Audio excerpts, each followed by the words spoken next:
My mic's over there.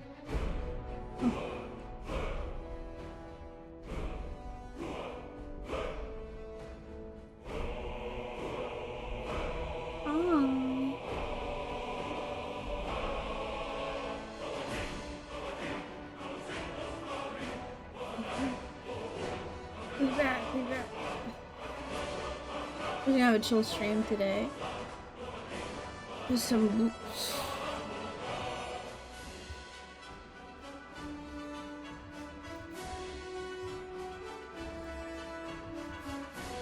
Give me a second.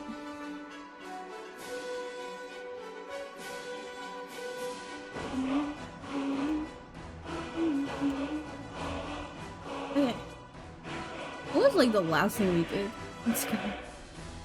It's so long, I don't remember. Do you remember? I don't remember. I do remember that I kind of played a tiny bit on my own. That's right. Like me just going in and doing some important side quests.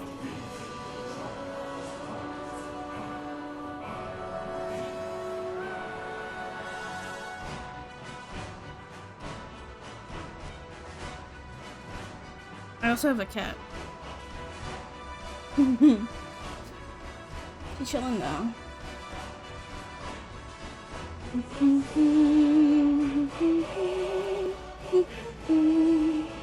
Can I take this?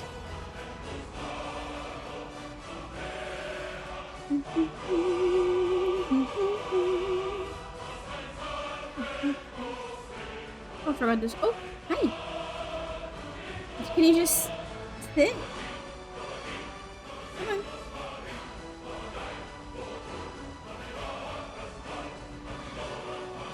Okay. Well done. Oh, I'm so sorry. Oh,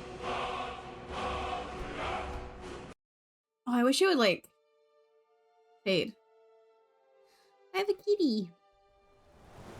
Am I in Markarth? Yeah. Okay.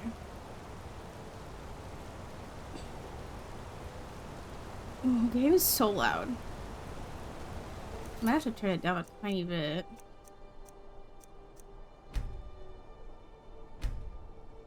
What would that be? Just master? No, I think it's effects that are really loud. Please don't leave. Just stay here. Because I don't want to have to get up to open the door for you. Okay, we are at 150 books. Which is crazy. But we're doing pretty good. You're in front of the mic. No. Alright. What was the last quest? It was a Thieves Guild and it was... right. Sure, we can do that.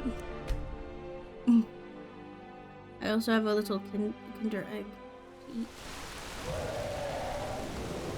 Is that a dragon? What is that? It's a dragon. No, my Kinder Egg! No! I can't even enjoy a Kinder Egg. Okay, oh. Lydia, we don't have to worry about it. It doesn't have to do with us. Oh. You're just gonna... You can lay down if you want. Why is there... Oh, Lydia... I think Lydia's trying to fight it. Lydia, don't. It's fine. Oh, wait, you're just...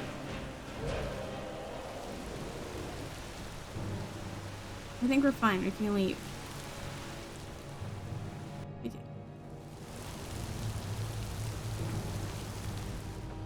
There she goes. Oh, you gonna lie down on me? Please do. Oh. Oh, it's already in. Why do you have your paw on my wrist? That feels like weirdly threatening. Alright, we did get here. We did Get the notes. Oh god, I don't. Oh no, I don't remember. Well, I probably only have one, no? Oh, it's this one, I think. Bear, whale, snake.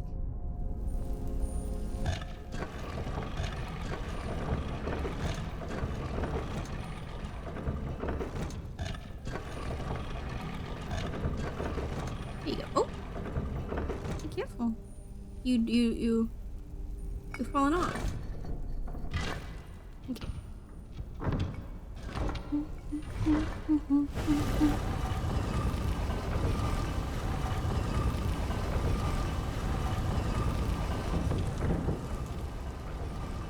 Okay. Why is there another one?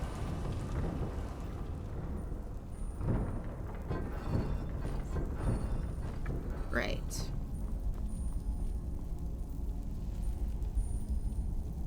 Why is there another? Oh, this one's different. What the heck?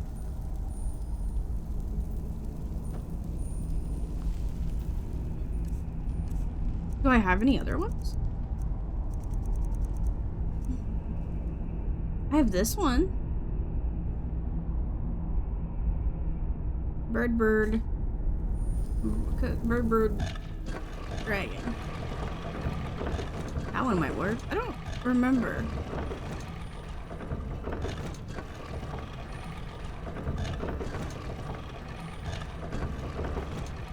Okay.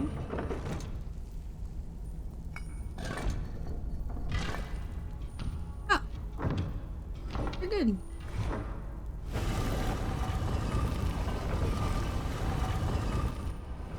You think they'll have books down here? Probably not.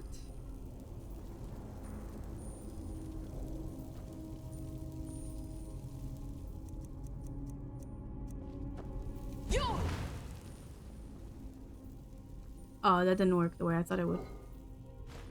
Darn. Darn. Alright, Lydia. Oh no, please. Oh, I'm reloading the wrong thing. Fuck, hold on.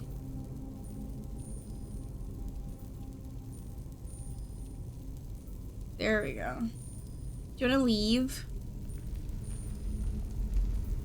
Hold up.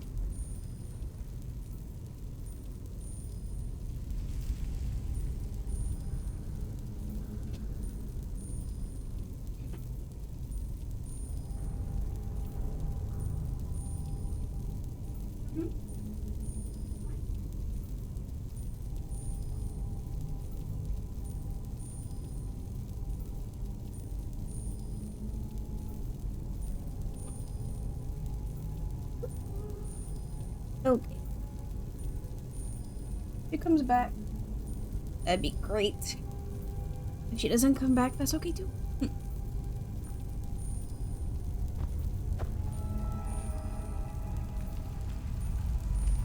Hey, Lydia. We must be careful. I'm sure this is gonna be tough. Did I save? Okay.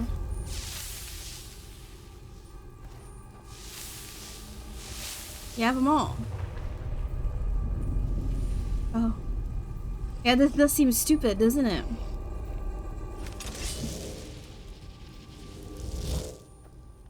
Oh, we fight them all. One by one. Mikrul Goldursen. Okay. Sure. Okay. I don't mind fighting them if it's like one by one. It's kind of nice. Oh, what the heck? No, no, no, no, no, no. Watch out, Lydia. I got you, girl. I almost tried to say boo and it came out wrong. I got you, boo. Yes. Hey, hey, hey.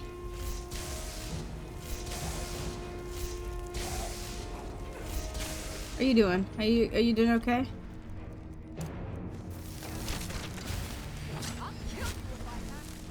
Oh, I don't have enough magic. Switch up.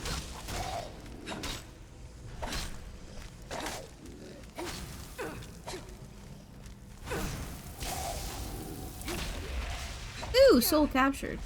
EP. Oh shoot, that's taking a lot of my health. Lydia, are you good? Oh gosh, I'm not good. I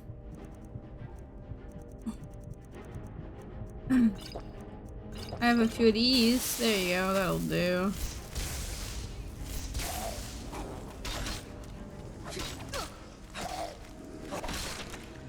Your item has insufficient charge. Already?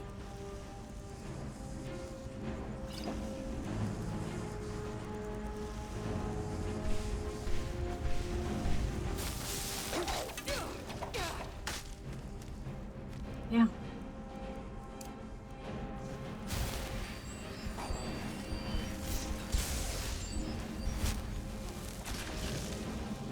Oh. One of them's gone. Okay, are we good, Lydia? How you doing? Next. Wait, wouldn't he spawn here like the other one did? Oh. I'm just Rodod. I backflipped. I'm good.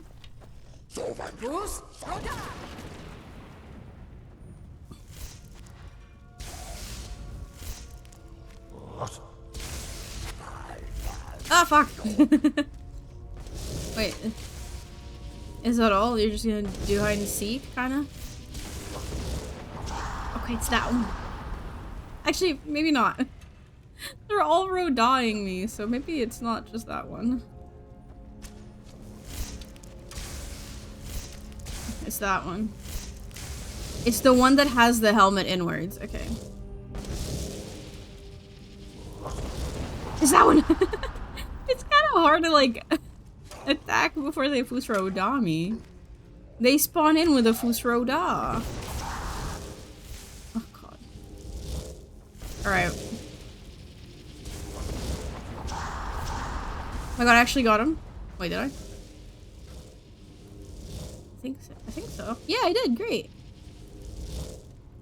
Okay. Alright, next up. Next champion.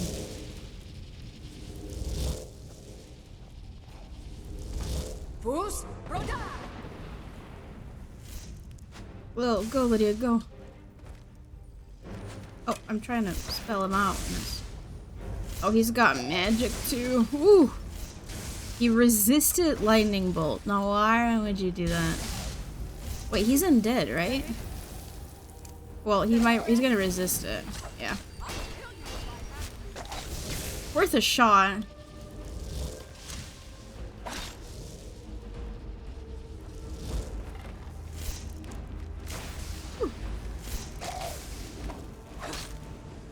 Okay, hold on. I need... Oh, shoot. I was gonna Fusroda him. There we go. Get him, Lydia. Get him. Ooh. Oh. That would have been a cool one. Oh.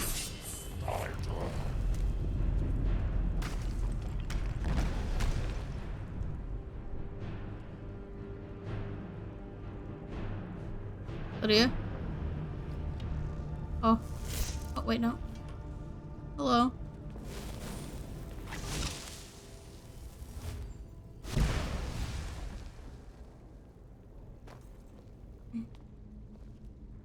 Okay.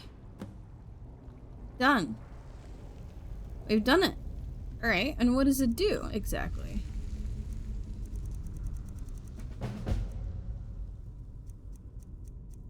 Increasing my health, magicka, and stamina by 30 points. That's it?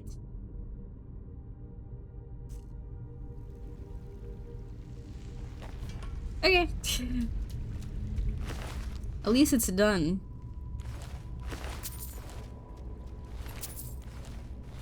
Okay.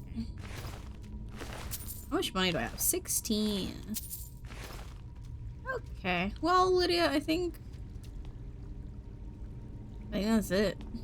How do I leave? I guess I could just leave. I thought... Wait, then how do you go to that shortcut bit?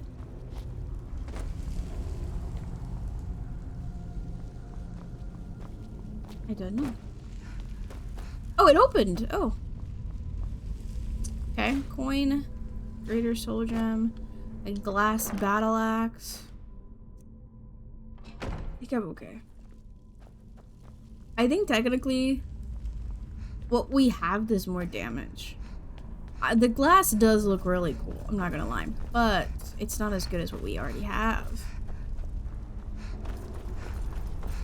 Alright.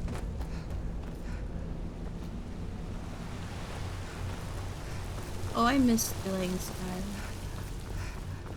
I've been enjoying Subnautica a lot, don't get me wrong, but now that Subnautica is getting a little too scary for me, I need to go to a safe space. Oops, wrong button. Let's see. Right. We could do this. Okay, I'm just gonna... Yes. And? Yes. Talk to Sig Salt Plank. Angler! Quit.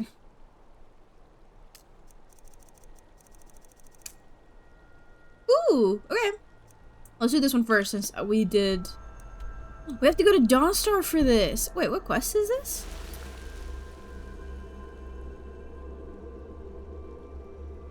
Oh. Okay. Let's go there from Morthal then. If it's like a big new city that we haven't gone to, I mean, I have to. I can't just fast travel there, so. Okay.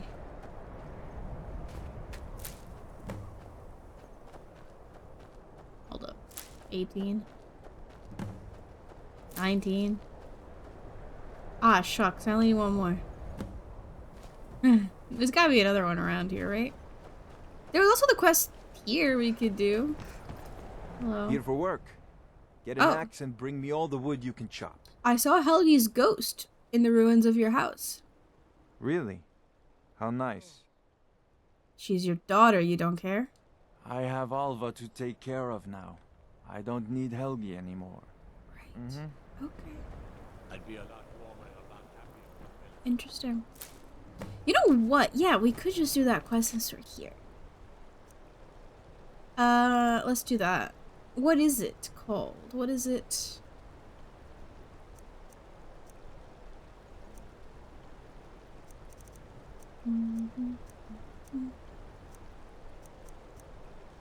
Find Helgi after dark. Okay. I'll look around the place then. Maybe they'll have books. Oh, my tablet's over there. I've changed up the way that I've been writing down my books. I'm not sure how good of an idea that is. We shall see. But, I know I'm at 150. And that's what matters to me. 150 seems like a great... Like, at some point, if I get to, like, 300 and something, I will... Have a bit of privacy? No, not if you have books. Can't a man have a bit of privacy? You're not supposed to Get be... out of here. I'm not one for talk. Try to keep to myself. He left. Oh my gosh, he left. Fool! Okay. Do you have any... You got any books? No. Not really. I think, to be fair... I think Dawnstar is the only place I have not ransacked for books. Markarth, I have to redo. I think I'm missing a couple of books from there, but then I've kind of ransacked every place. Maybe Solstheim? Why are you so shocked by... It's for scholarly purposes, Lydia. Lydia? Are you okay? Oh, I think she's stuck. Destruction magic's fine. Just don't go burning down any buildings. Frozen, thank you for the follow. Welcome on in. Okay, well, we have to wait. Is there anything else we can do around here? Without, I mean, I could just wait. Actual wait. But... Hello. Oh, right. Here is you. You're the lady Is from here. Hrogar innocent or not? Oh, Elgie's ghost asked me to find her. The spirit world is strong in this place. It's strong Look in to the everywhere, graveyard. really. That is where you'll find her. Okay. Thoughts on the war? I stand where I have always stood, here in Morthal. Now is not the time to fight amongst ourselves. I fear dark days approach, and all of Skyrim's strength will be needed. Okay, sure, except you probably do have to make a choice at some point, but you know what, whatever. You do you, we don't have to pick, it's fine. There's a graveyard around here? Where's the graveyard? No. Where's the graveyard? I didn't even realize there was one. Okay, let me just see what time. Okay, it's close to dark-ish. Probably. There's a graveyard, huh?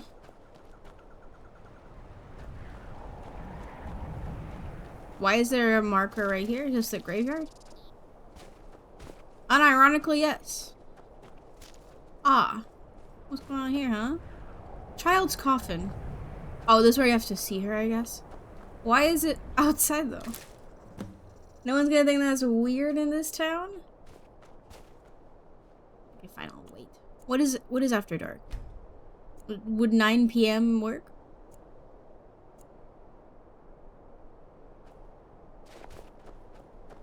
Make Layla go away.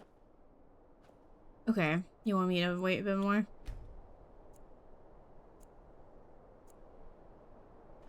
Never should have come. Oh my here. god, what the heck? Oh, you're Layla. Okay, jeez. Okay. That was a bit out of nowhere. Child? You found me.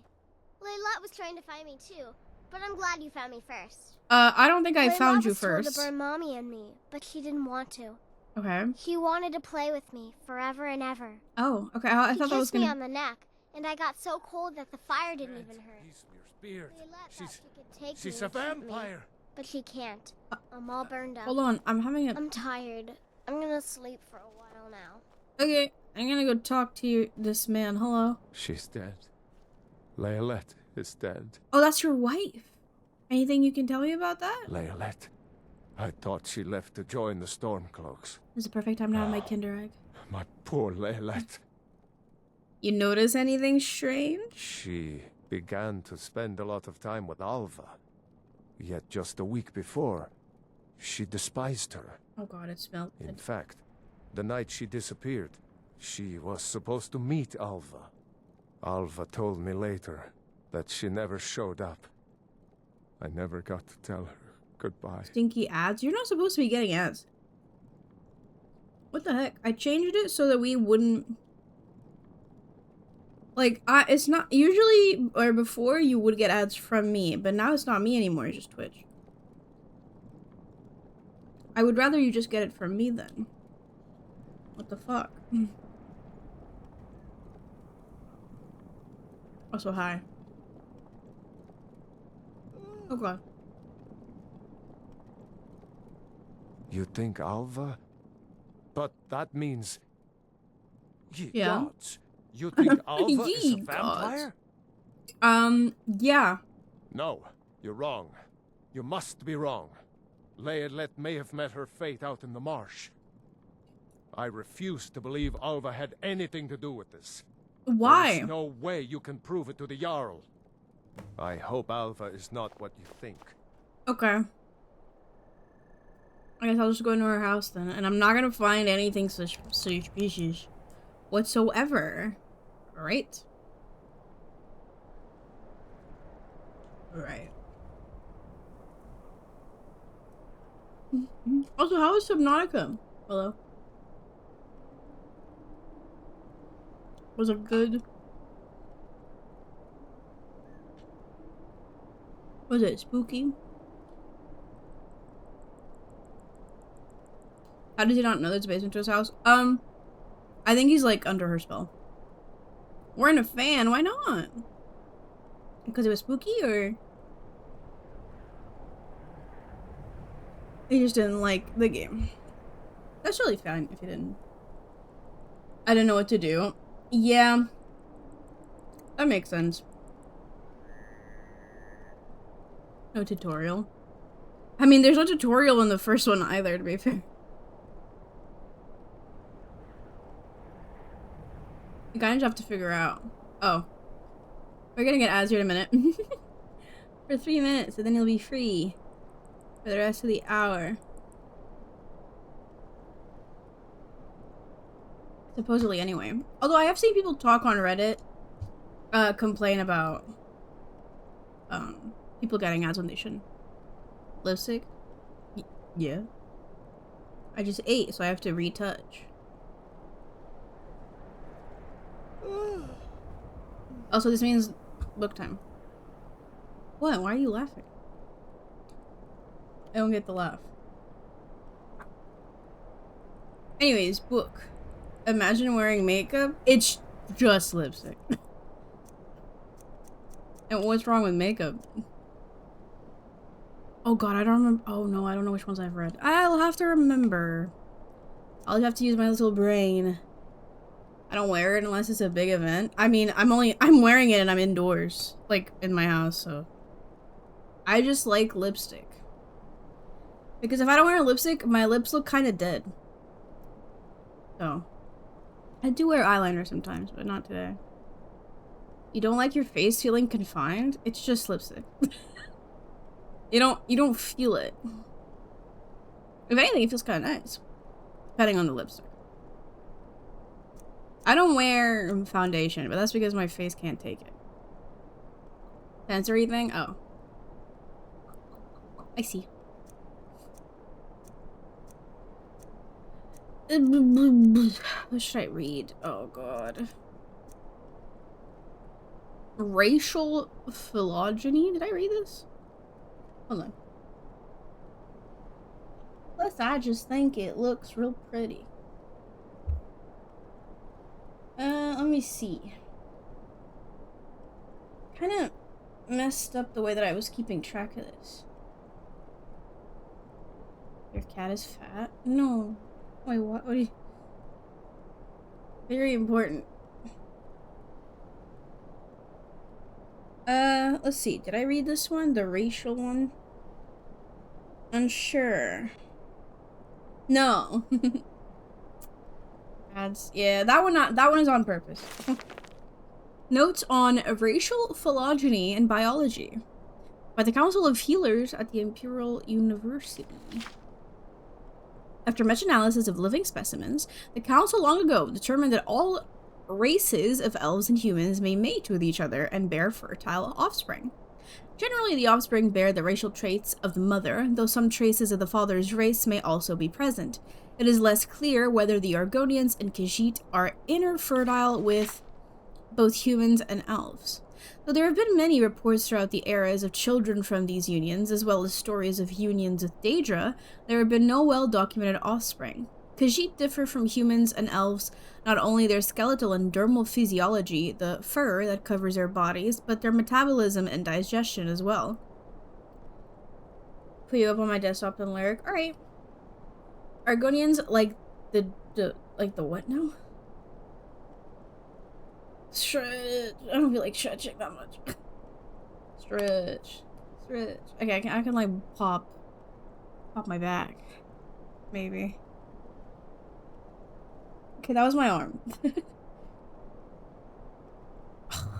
I don't know. I don't know. I could take a little slurp. Argonians, like the Dri, appear to be a semi-aquatic, troglophile form of humans, though it is by no means clear whether the Argonians should be classified with Dri, Men, Mer, or in this author's opinion, certain tree-dwelling lizards in Black Marsh. The reproductive biology of orcs is at present not well understood, and the same is true of goblins, trolls, harpies, Tsesi, Imga, various Daedra, and many others. Certainly there have been cases of intercourse between these races, generally in the nature of... Oh, okay. Wow, we're going there. Okay. Nature of rape or magical seduction, but there have been no documented cases of pregnancy. Still, the inner fertility of these creatures and the civilized hominids has yet to be empirically established or refuted, likely due to the deep cultural differences. Surely any normal Bosmer or Breton impregnated by an orc would keep that shame to herself, and there's no reason to suppose that an orc maiden impregnated by a human would not be likewise ostracized by her society. Hey, yo, what the fuck are you talking about? This was the sex biology book? Yeah, but also, would keep that shame to herself? Fuck you, dude. Regrettably, our oaths as healers keep us from forcing a coupling to satisfy our scientific knowledge. The fuck?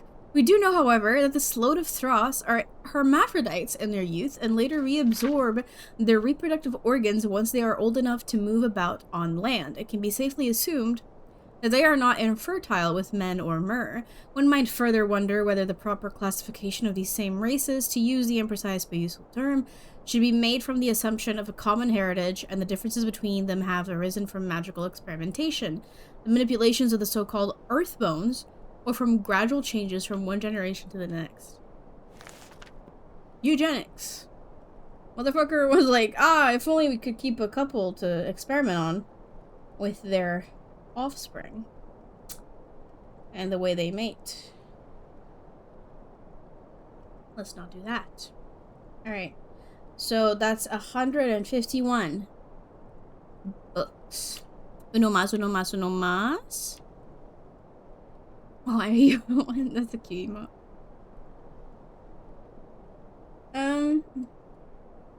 I'll upgrade, or not upgrade.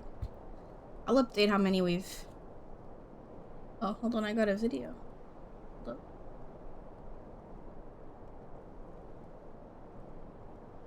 Oh, hold on.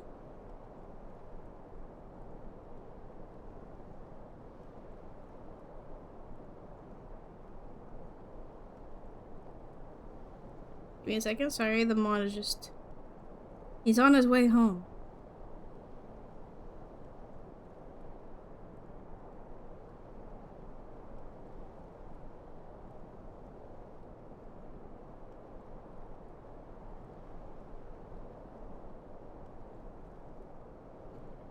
Okay.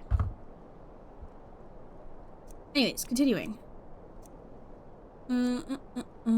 Survey to Thieves.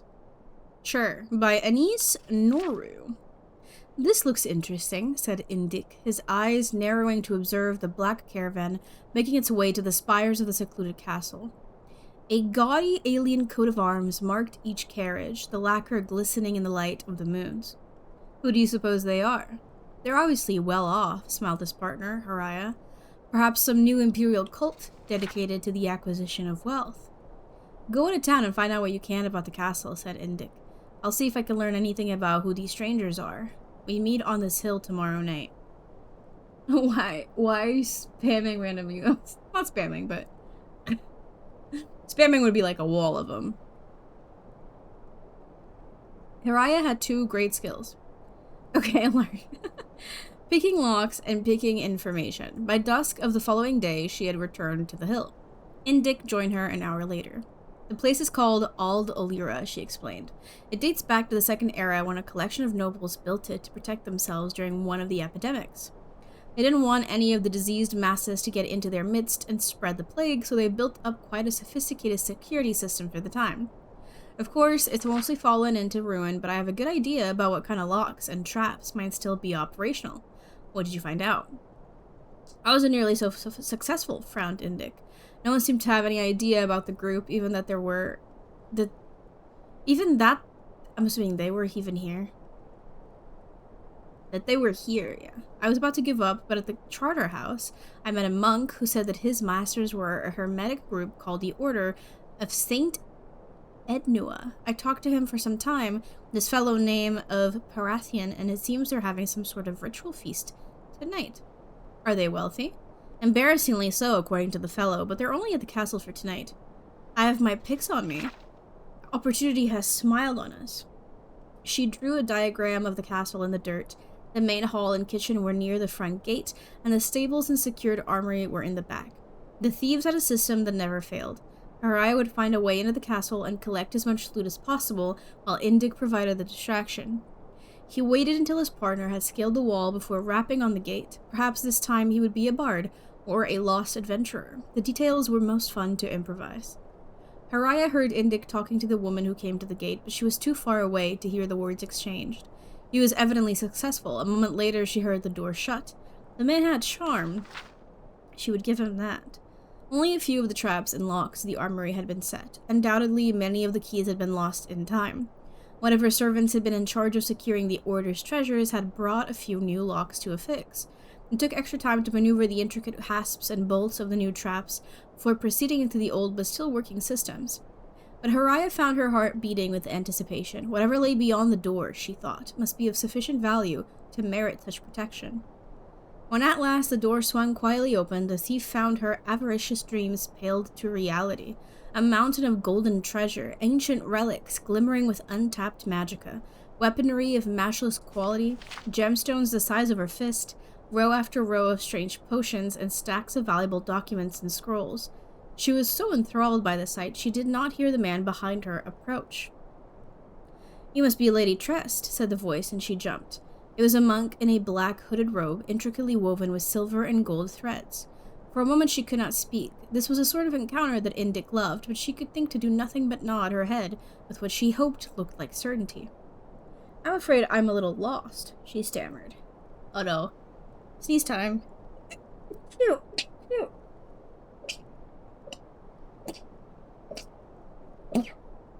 Phew. Fuck.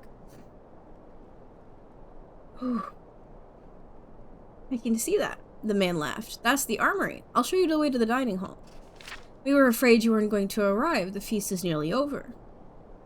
Haraya followed the monk across the courtyard to the double doors leading to the dining hall. A robe identical to the one he was wearing hung on a hook outside, and he handed it to her with a knowing smile. She slipped it on. She mimicked him as she lowered the hood over her head and entered the hall. Torches illuminated the figures within around the... Wait... Sorry, my nose. Torches illuminated the figures within around the large table? Okay. Each wore the uniform black robe that covered all features, and from the look of things, the feast was over. Empty plates, platters, and glasses filled every inch of the wood, with only the faintest spots and dribbles of the food remaining. It was a breaking of a fast, it seemed. For a moment, Haraya stopped to think about poor lost Lady Tressed, who had missed her opportunity for gluttony. The only unusual item on the table was a centerpiece, a huge golden hourglass which was on its last minute's worth of sand. Though each person looked alike, some were sleeping, some were chatting merrily to one another, and one was playing a lute. Indik's lute, she noticed, and then noticed Indik's ring on the man's finger. Haraya was suddenly grateful for the anonymity of the hood. Perhaps Indik would not realize that it was she, and that she had blundered. "Tressed," said the young man to the assembled, who turned as one to her and burst into applause. The conscious members of the order arose to kiss her hands and introduce themselves. Nirdla, Soalek, Kyler? The names got stranger. Tanyop, Tillitz, Neuterap. She could not help laughing. "I understand, it's all backwards. Your real names are Aldrin, Celius, Relic, Poinut, Stillith, Parathian." As if those names make any more sense than the other ones. "Of course," said the young man. "Won't you have a seat?" Say? Oh, yes, giggled Haraya, getting into the spirit of the mask and taking an empty chair. "I suppose that when the hourglass runs out, the backward names go back to normal?" "That's correct," Tressed. "Oh. I see." Oh no! It's just one of our order's little amusements. This castle seemed like the appropriately ironic venue for our feast, devised as it was to shun the plague victims who were, in their way, a walking dead. Haraya felt herself lightheaded from the odor of the torches and bumped into the sleeping man next to her. He fell face forward onto the table. "Poor Ezrock Streef." Oh, said a neighboring man, helping to prop the body up. "He's given us so much." Haraya stumbled to her feet and began walking uncertainly for the front gate. "Where are you going, Tressed?" asked one of the figures, his voice taking on an unpleasant, mocking quality. "My name isn't Tressed. I'm sorry, partner, we need to go." Sorry, I was trying to figure out if... Is Indic saying something else? Indic? Kidney? The last crumb of sand fell in the hourglass as the man pulled back his hood. It was not Indic. It was not even human, but a stretched grotesquerie of a man with hungry eyes and a wide mouth filled with tusk-like fangs. Haraya fell back into the chair of the figure they called First Course. His hood fell open, revealing the pallid, bloodless face of Indic. As she began to scream, they fell on her. In her last living moment, Haraya finally spelled Trested backwards. I see. Okay. Survey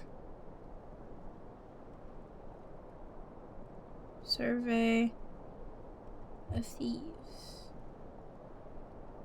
Alright. One more. Alright, this one. The Doors of Oblivion. Sure. When thou enterest into Oblivion, Oblivion entereth into thee. Okay. The greatest mage who ever lived was my master, Morian Zenas. You have heard of him as the author of the book on Oblivion, the standard text for all on matters Daedric. Have I read that one? I don't think so. Despite many entreaties over the years, he refused to update his classic book with his new discoveries and theories because he found that the more one delves into these realms, the less certain one is. He did not want conjecture, he wanted facts. For decades before and after the publication of On Oblivion, Zenas compiled a vast personal library on the subject of Oblivion, the home of the Daedra. He divided his time between this research and personal magical growth on the assumption that should he succeed in fighting a way into the dangerous world beyond and beyond ours, or behind ours rather, he would need much power to wander its dark paths.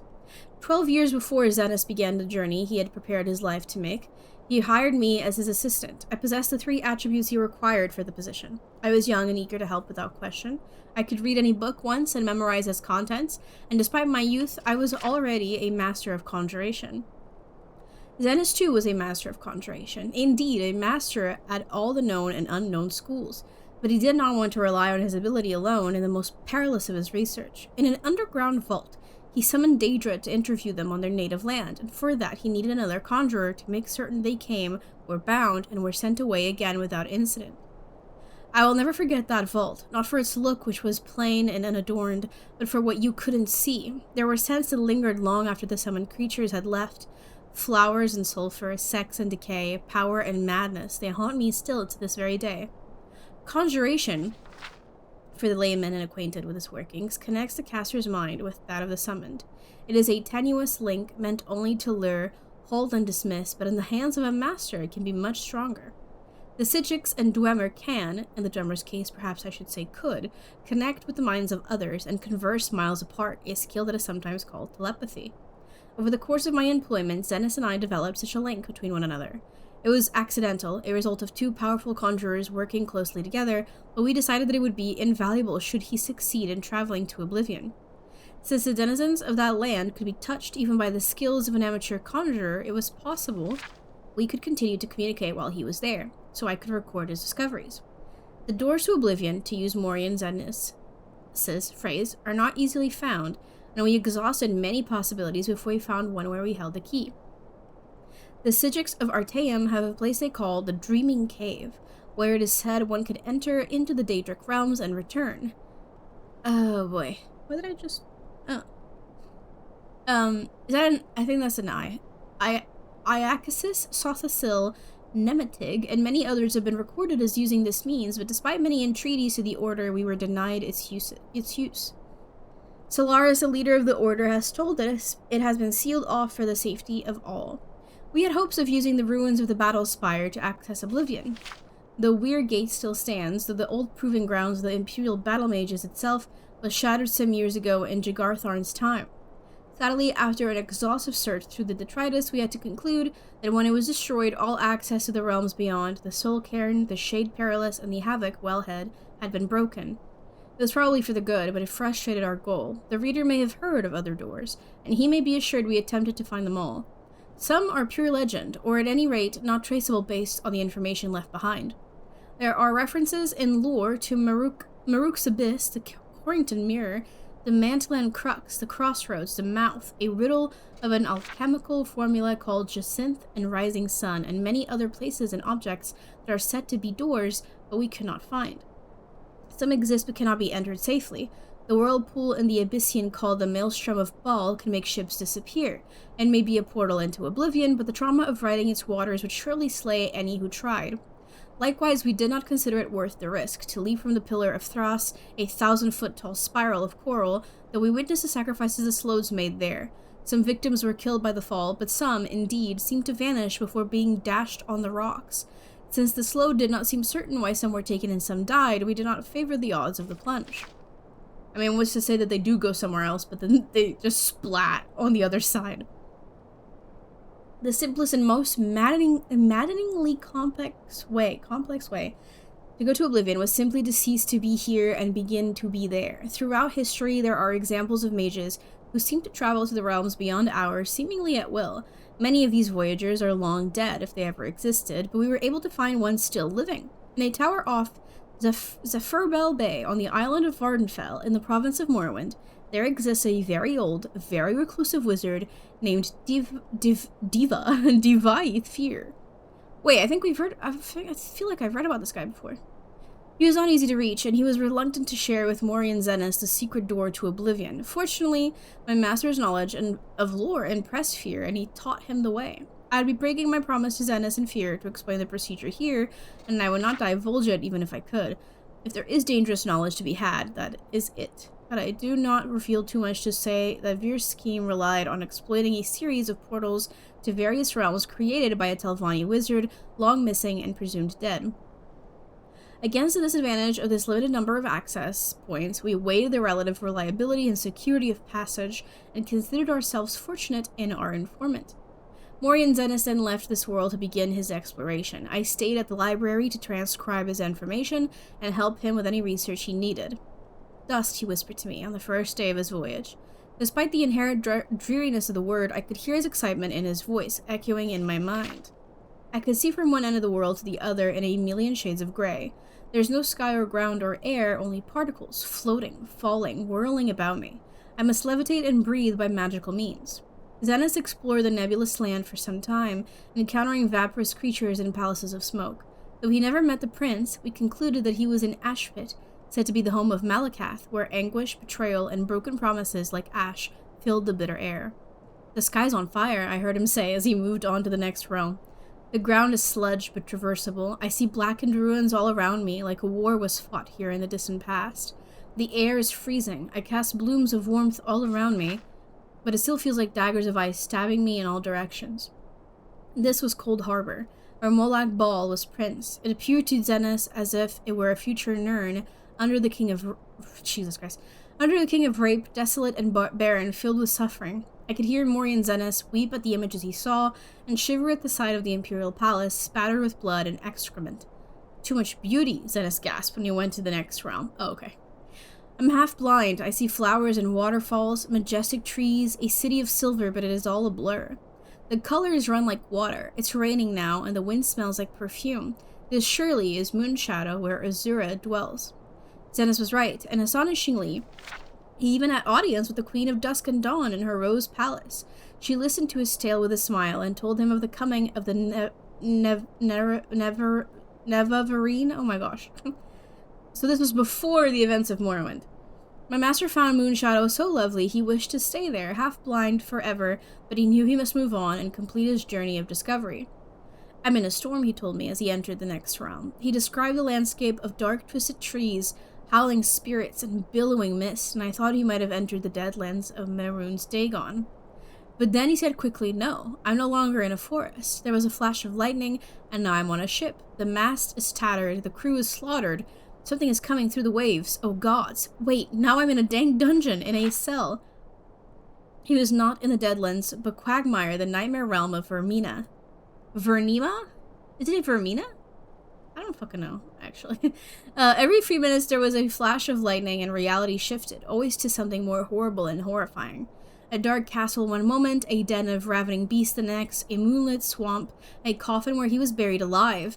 Fear got the better of my master, and he quickly passed to the next realm. Oh. I heard him laugh. Oh no, you meant like Okay, never mind. I thought you meant he died.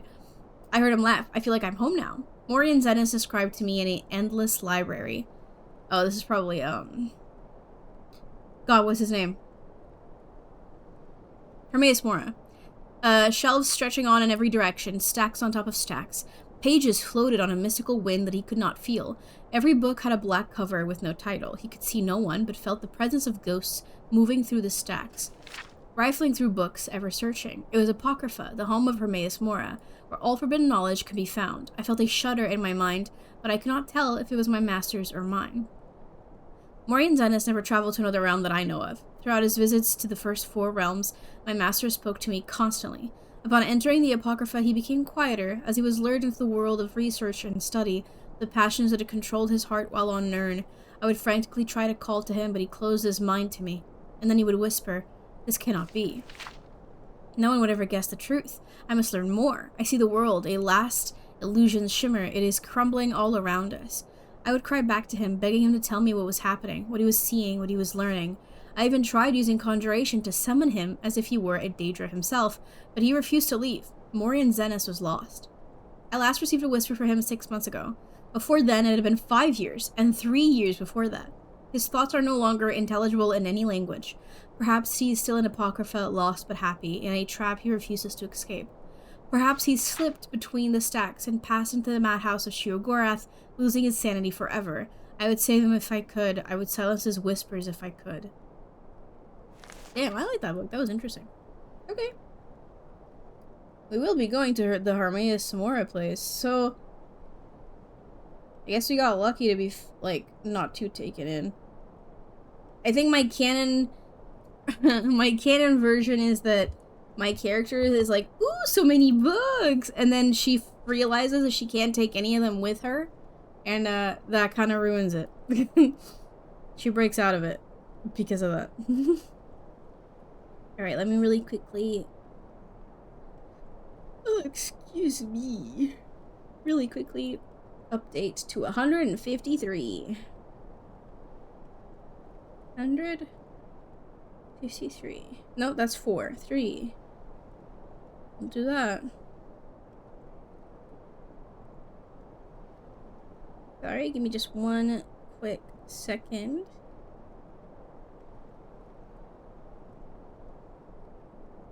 Okay. All updated. Alright, let's inspect the house, shall we? It only took me 20 minutes to read 3 books.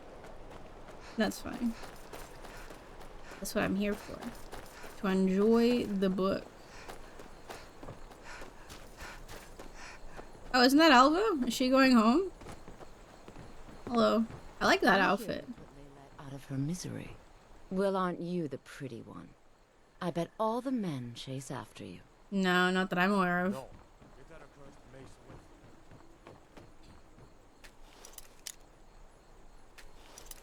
She's gonna walk in like a second.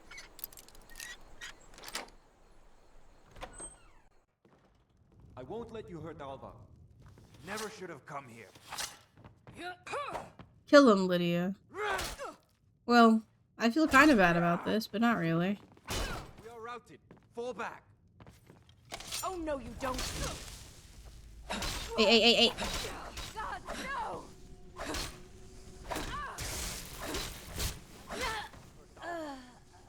Can he not die? Wait, okay, he died. Okay. I was hoping that maybe if she's dead, whatever spell she has on him, it would be broken, but never mind. Tavern clothes? Oh, yay. Can I wear these? Would they look like how they did on her? I like how the clothes look. They're pretty. Ooh, pretty.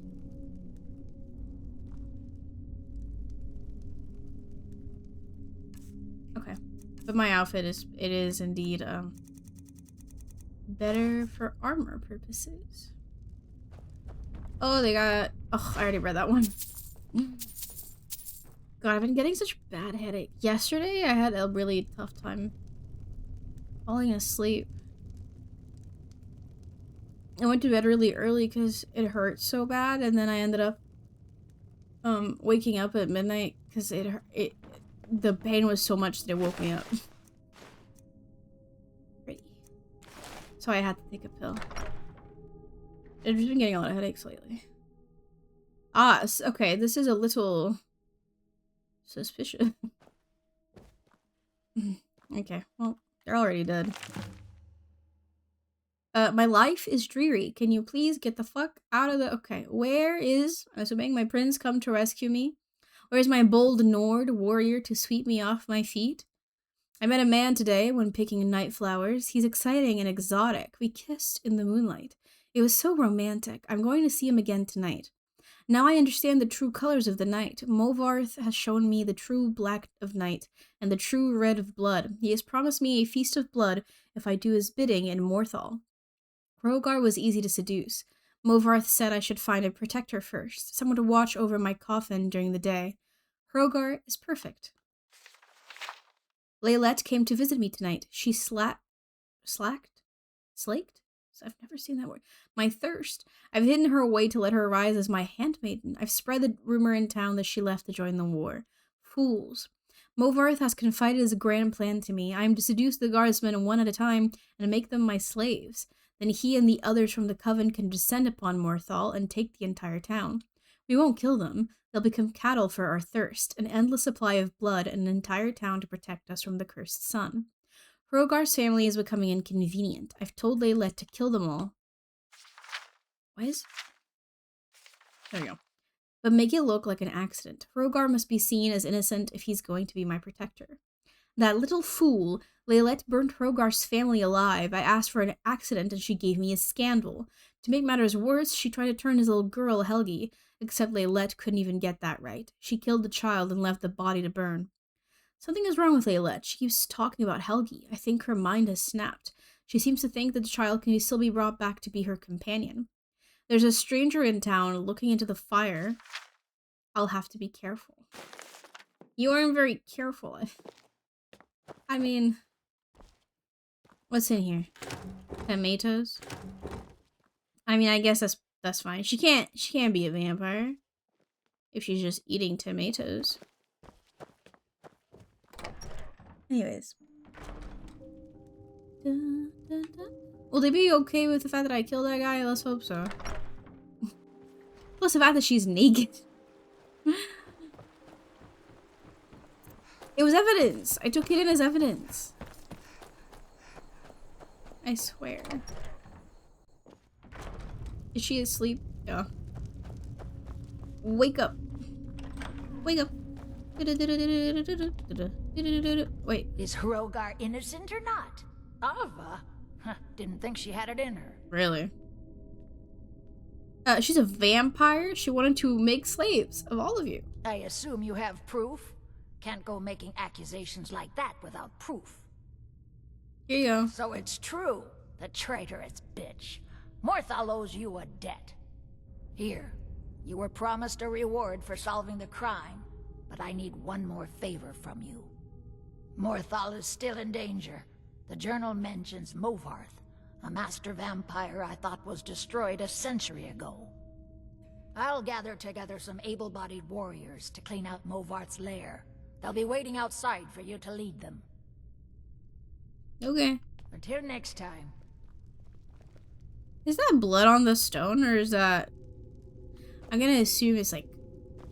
copper. Or something like that.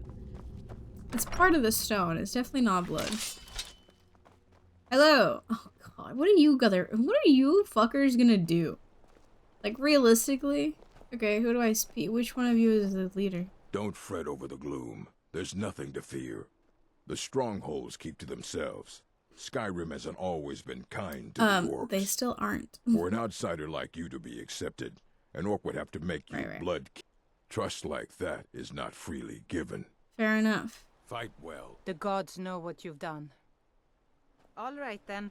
Was that a threat? I'm the best warrior in Morthal, and that's no boast. The mill is my responsibility. Okay. Are you coming? That's all. Understand? Are you... Okay. These fuckers are all gonna die. Like, okay, where am I going?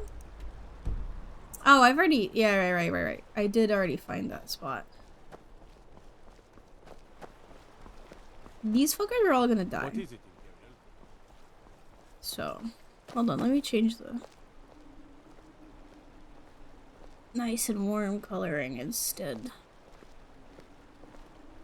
I used to be an adventurer. No, you didn't. Shush. You did not. Oh, that's why. Hold on. Oh, I don't really want to. Hold on.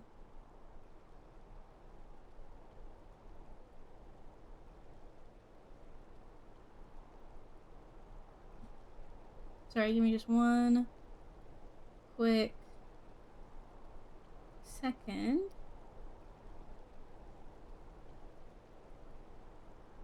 I guess it's fine if it's here. There you go.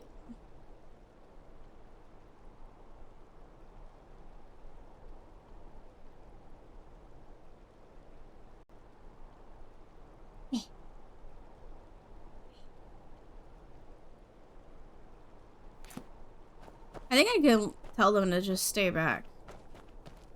And that's what I'm gonna do. So I don't see them being that helpful. They're probably just gonna die.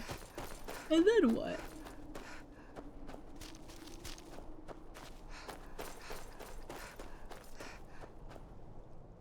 Okay, we're here. They didn't even get here yet. Guess I'll wait.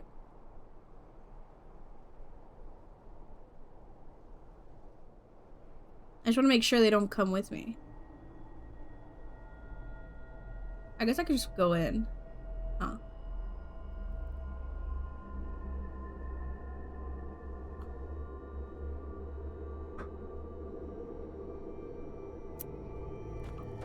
You know what, Lydia? We just go in. Real quick, in and out. Yeah. They don't know where the lair is if I don't tell them, surely. I love the way things go flying when I do that. It's really satisfying. I mean, it only happens to these little spiders, but it is still very fun.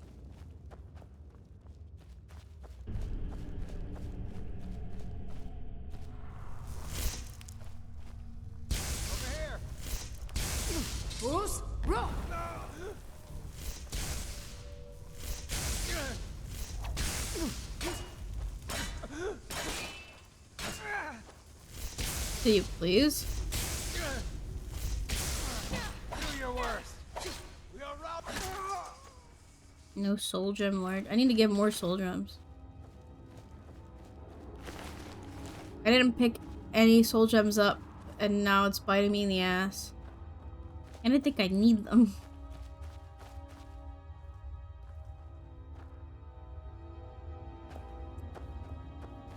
What's over here then?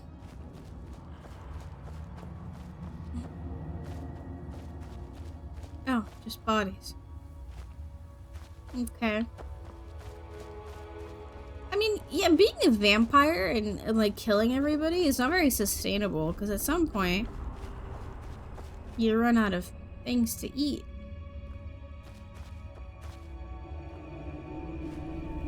Oh, jeez. I wonder why they didn't...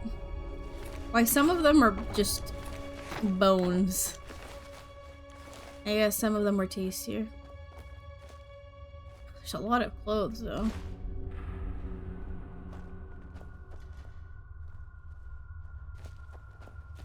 Okay. Interesting how there's no...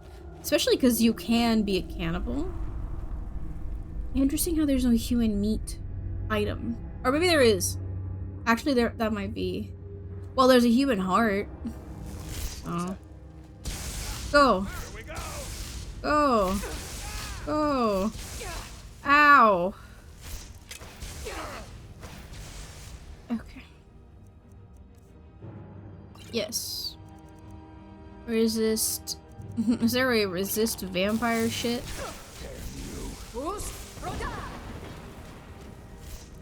Get him. Get him.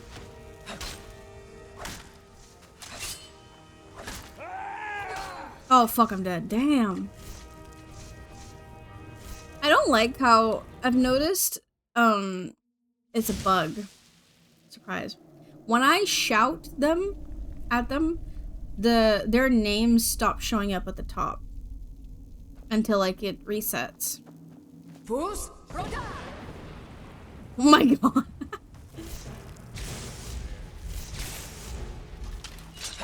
Hey Lydia, I need help, Lydia.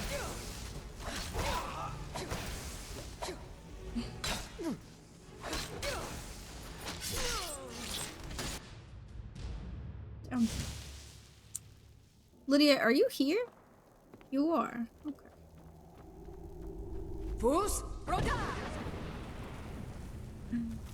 Oh man.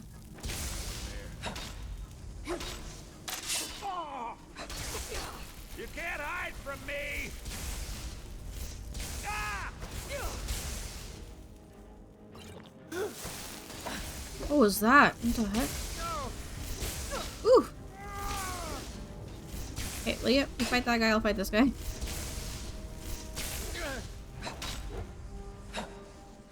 Mercy!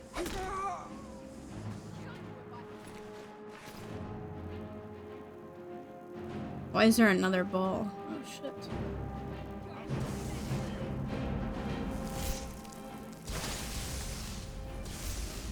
That's all you got? Lydia, where are you? Why did I get slow? Oh, it's because he probably iced me up, huh? You won't even live to regret this! Leah is being a little bitch. I cannot. Ah! Lydia, I need your help.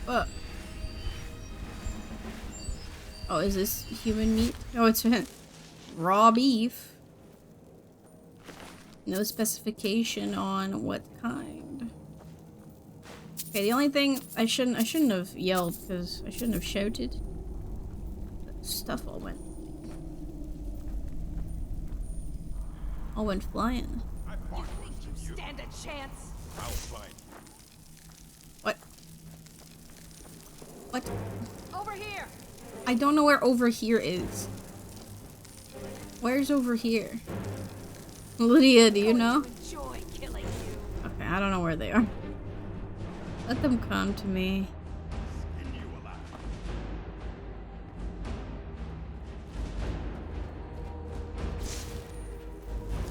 Oh wait, no, I didn't mean to do that. I'm trying to see a blooded vampire.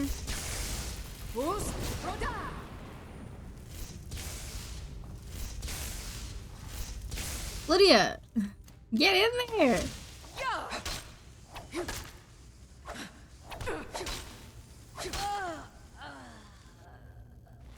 Girl. I need you to like be more involved. It's just because she's like using her bow and arrow, which is fine, but they are moving so much I doubt she's hitting them. Oh, do I have this one? Hold up.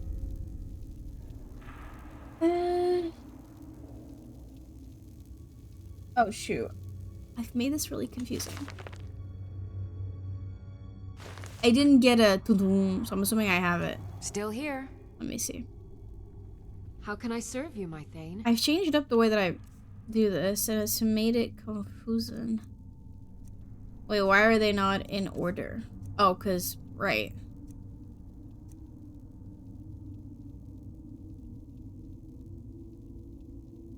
What? Okay. Why didn't it do a tutum? Oh. She literally has it, right. Okay. Lead on. Okay. No more new books. There's 12 volumes of those, by the way. We don't have all of them, unfortunately. Ah, this goes back in here. Okay.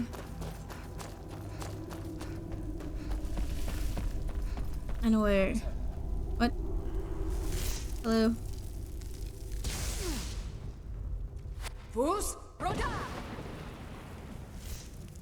I can't even see him.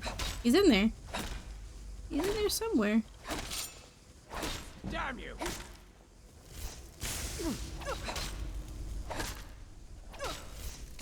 Lydia. Lydia. Mercy! No!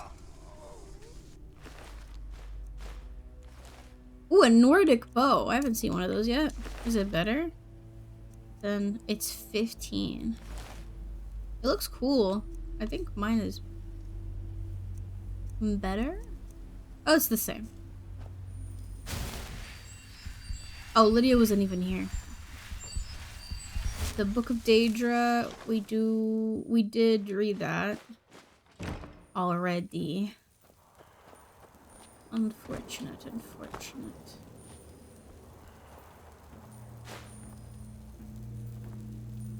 Must have been nothing. What? Who said that?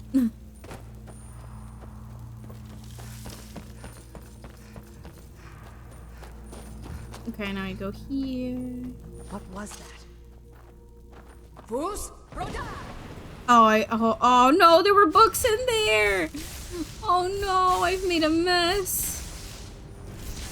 It's gonna be harder to look through. Okay, let's bring them out. Lydia. Oh, I hear her being racist, but I don't see her. Is she fighting them? I think they're stuck. I've contracted sanguinary vampiris. Fuck. Okay, that hurt. Lydia. Oh, everybody's stuck. Okay. Oh my god. Everyone is stuck. How do I fix the sanguinus? I think, can I just go to the...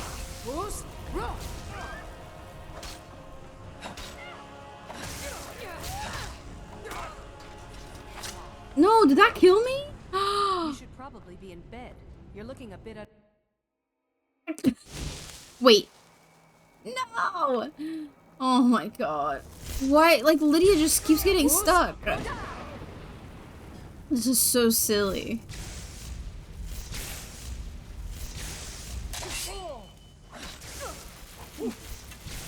I've contracted the vampire disease. Oh fuck.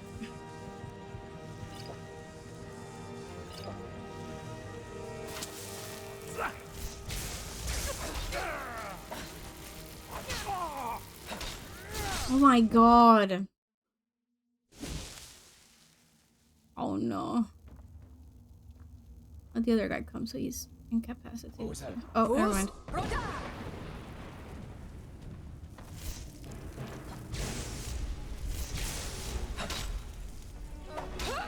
Got your back. I'll gut you like a horker. That was my head. Okay. Darn, I did it right, and then, oh, I'm so dumb. I wasted this opportunity.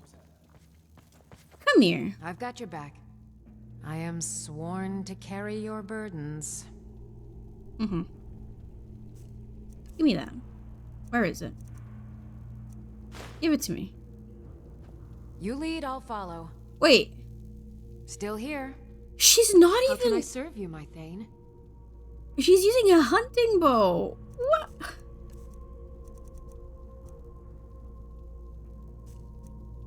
Can you at least use the better one? I gave you the... Wait. Oh, wait, you don't have... Wait, what? What did I take from you? I thought it was an orcish bow. Is it not? Oh. You... Oh, no. She had something.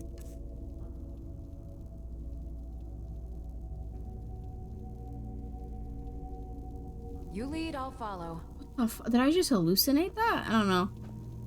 Oh.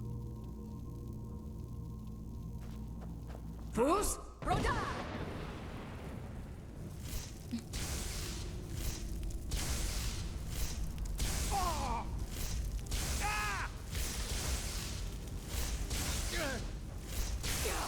Oh yeah, use him as a shield. Wait, no, I'm stuck to the... Fuck.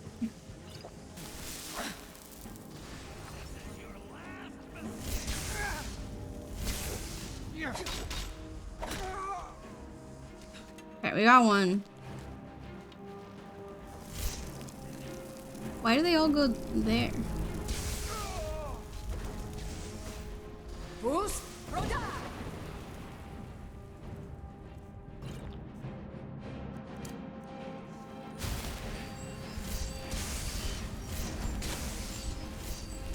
I'll bathe in your blood.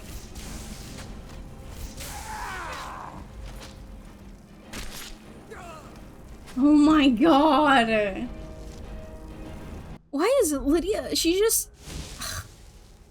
Can she stop using her fucking bow and arrow? Where's your... I've got your back. I am at your command. Wait, hold on. Did I just realize something? Do you not... You have a warhead, please.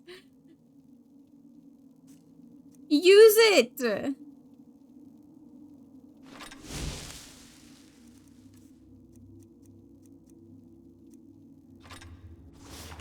There! Oh my god!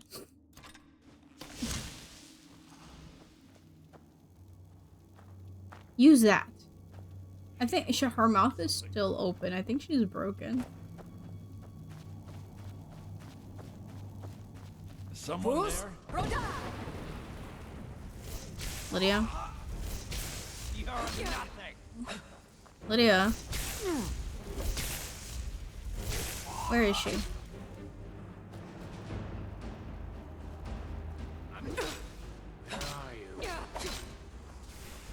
Woo! Wait, is she fighting the...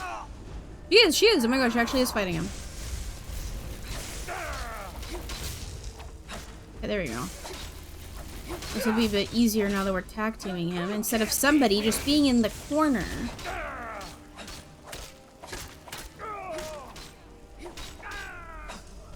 Thank you.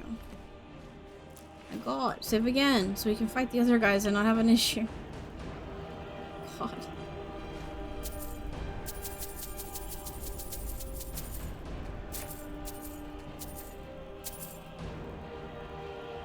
Okay. Hopefully.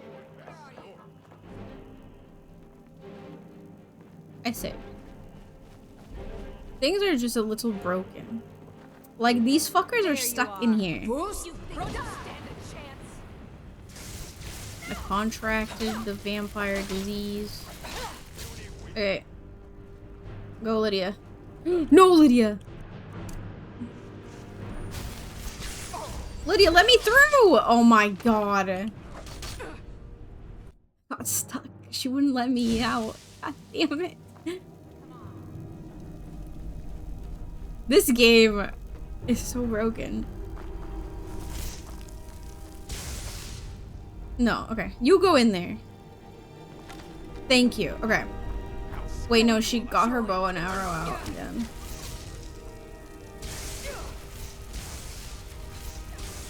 I can't. Wait, Lydia. Lydia.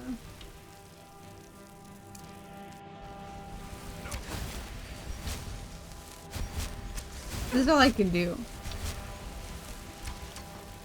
Skyrim belongs to the North. I'll show you where we got. Oh, okay. Are you gonna... She's not doing... Lydia!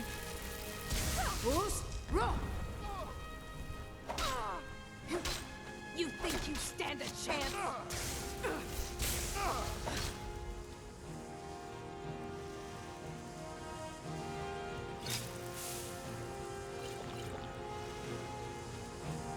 I don't have any more. Okay, she's dead. Lydia. No, I used... Oh my gosh, no! Let me out.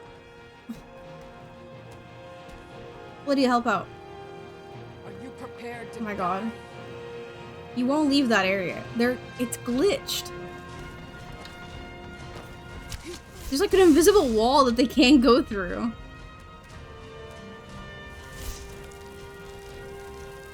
What the heck?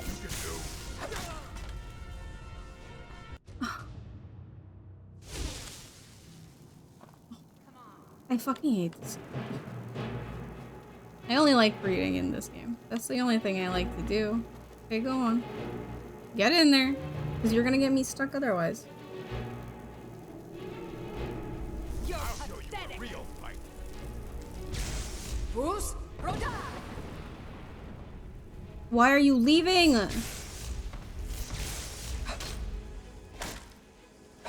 think you stand a chance? Lydia, I need your help. Everybody's broken. Why are they all broken? You puny weakling. What is happening? Die, poor filth. Hey, that's so racist. That's your best. Okay, well, she's dead.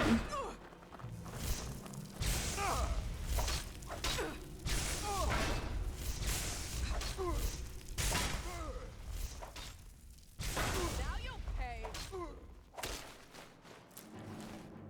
Pray to Stendar while you... Okay, Jesus Christ. I don't like that save scum, but when the when the game is like this, it's kind of hard not to. Line and lure, a dance and fire, volume area. I stinky. I am highly offended by this. Too dark, mage light? No. You don't need to see the game. I need to see the game. If I see the game, you're fine.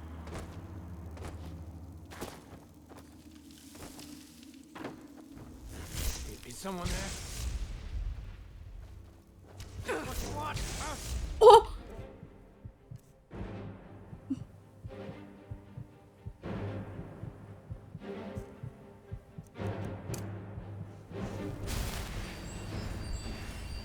Stop it. Bruce, run! Bitch. Where's Lydia? That didn't even hit!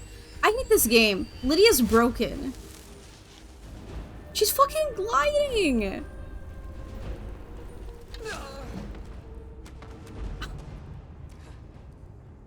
This game, oh my god. There's like certain areas that feel fucked. You know what I mean? Like, I don't think they're supposed to be this bad. We don't even have to kill them, to be fair.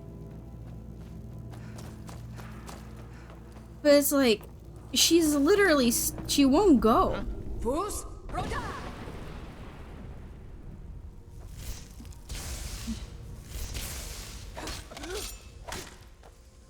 Like, how are the thralls stronger than the vampires?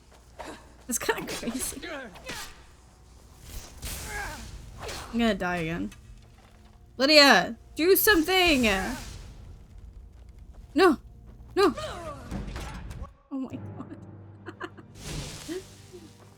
This game! No, I didn't mean to pick the fucking wine. You know what? I don't have to kill them. I'm leaving. This game is so stupid. Holy fuck.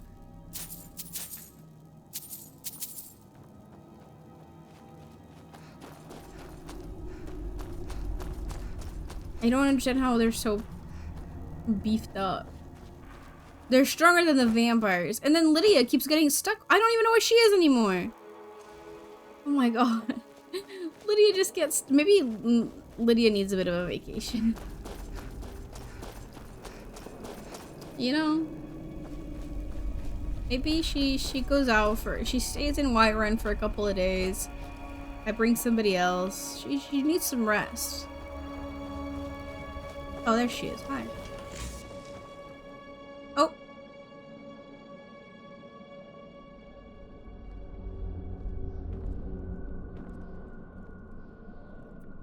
I think this quest is broken.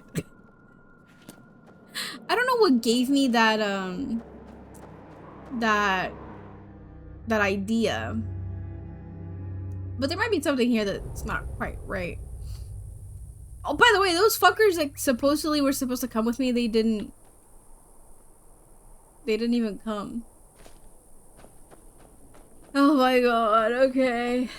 Anyways, I'm assuming that Ghost Girl is gonna be like, thank you so much. Bye. Also, we're gonna get out of here in a minute. For 3 minutes, but it'll be free for the rest of the hour, which means book time, book time. My favorite time of the day. The Skyrim is being hard to love right now. Oh, they're not even here. I think they just went home. They were like, she doesn't need our help. It's fine. I see. Okay. Let me just tell her that this is... Actually, we can read now. Let's see. Well, now we need to read... Oh, I don't have it. Did I read it? Do you have books that I don't have? I've got your back. Well, obviously, but like... I am at your command. She has the series, but did I give her any other books that aren't series? No.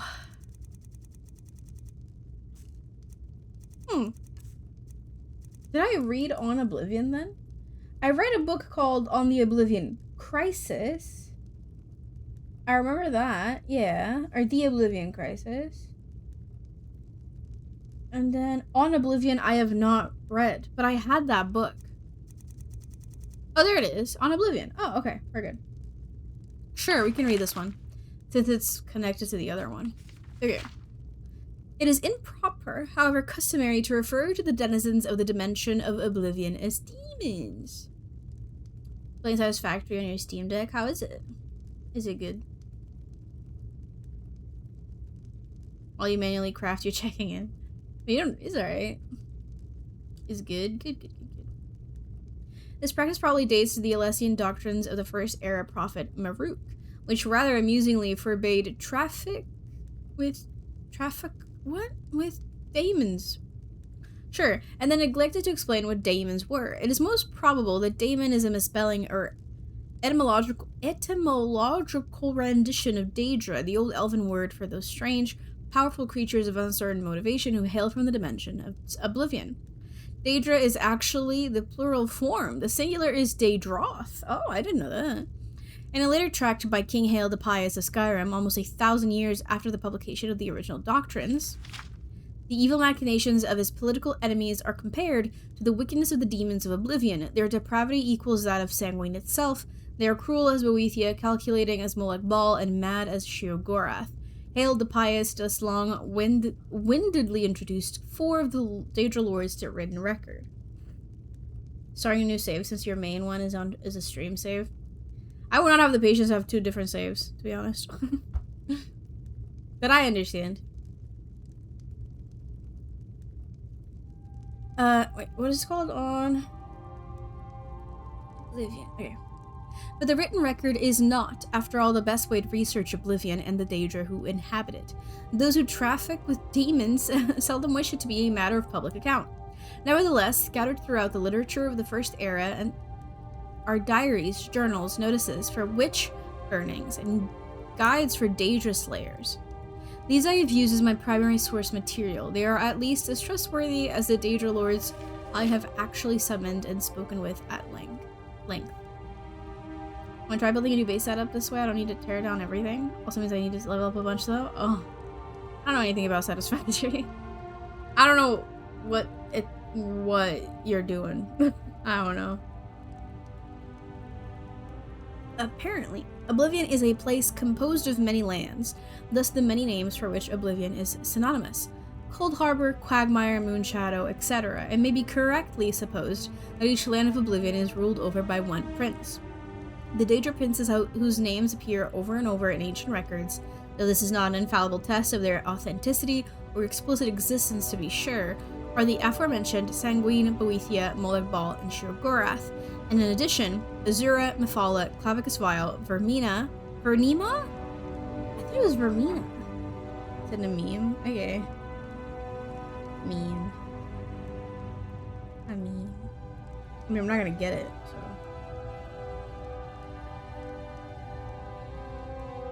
Hold up. Has it always been Vernima? Really? Like, oh my god. My nails are too long and I can't type. Vermina. No, they're typing it wrong. What the fuck? Vermina is the nightmare one? The dream, yeah, dream and nightmares. It's Vermina. Why are they, this isn't a typo though, because they've written this name like this multiple times. Weird. Okay, so I'm not wrong. Okay. Malakath Hermaeus, or Hermaeus, or Hermias, or Herma. There seems to be no one accepted spelling. Mora Namira Jigalag. Excuse me? Nocturnal, Maroon's Dagon, and Periite. Who the fuck is Jigalag? Oh yeah, first thing that shows up. Sick.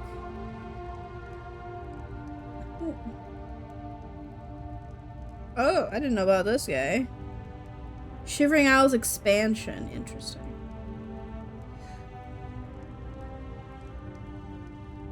Oh god, it's a video. Okay. Oh, submit a video. Oh, it's like factories. Okay.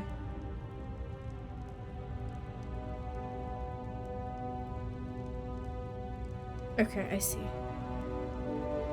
I don't have the time to watch that right now, but it's factories. I see. From my experience, Daedra are a very mixed lot. It is almost impossible to categorize them as a whole except for their immense power and penchant for extremism.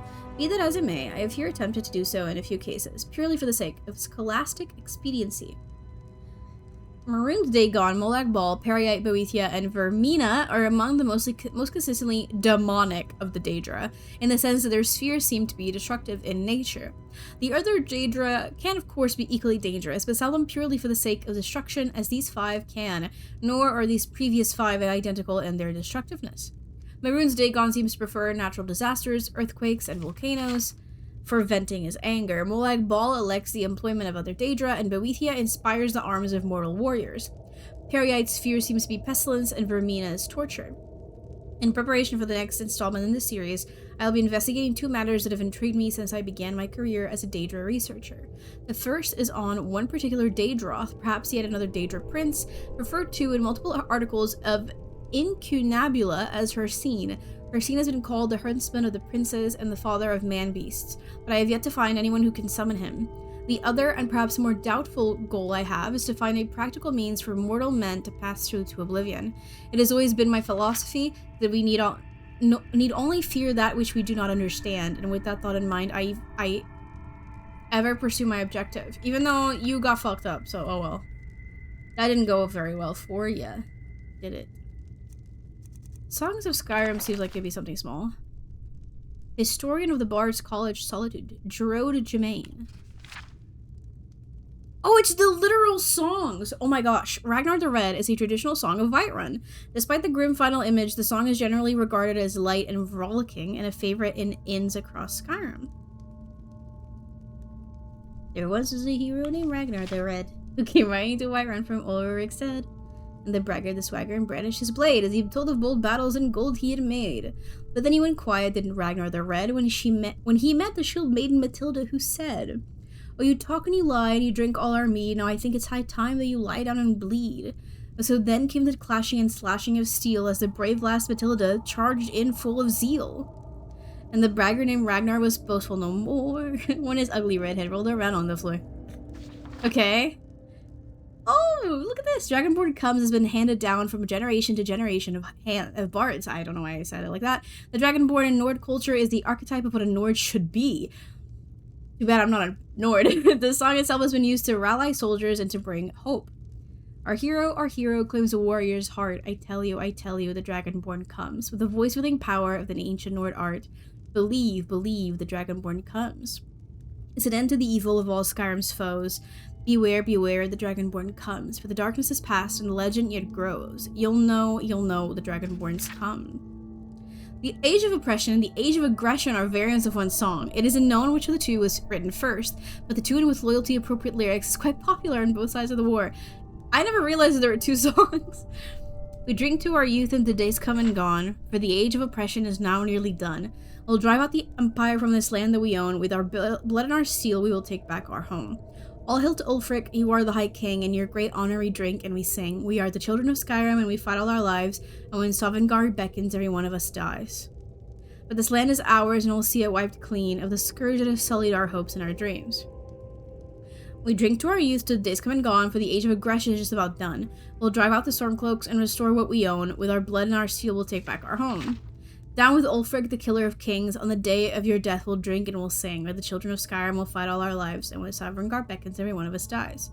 But this land is ours, and we'll see it wiped clean of the scourge that has sullied our hopes and our dreams. Oh my god! The following is an ancient song we've only recently been able to translate. Without a tune or sure pronunciation, the song is lost to time. It's included here to show the deep history of a song here in Skyrim. Dovahkiin, Dovahkiin, noloksin losfarin, voadain vokur maferak pasval. Arkfinnorok pagran fom. I'm trying to remember how it sounds in the song. Sindrosan Dovahkiin fahin kogan mudra. Kogan mudra.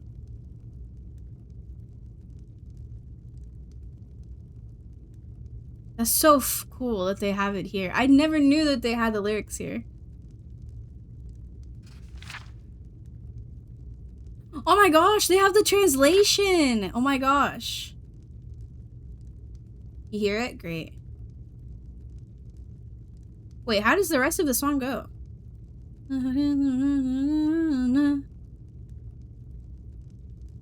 don't know. Does it just go the same? I guess. It just like keeps going the same way. In the translation, Dragonborn, Dragonborn, by his honor is sworn to keep evil forever at bay. And the fiercest foes rout when they hear triumphs shout. Dragonborn, for your blessing we pray.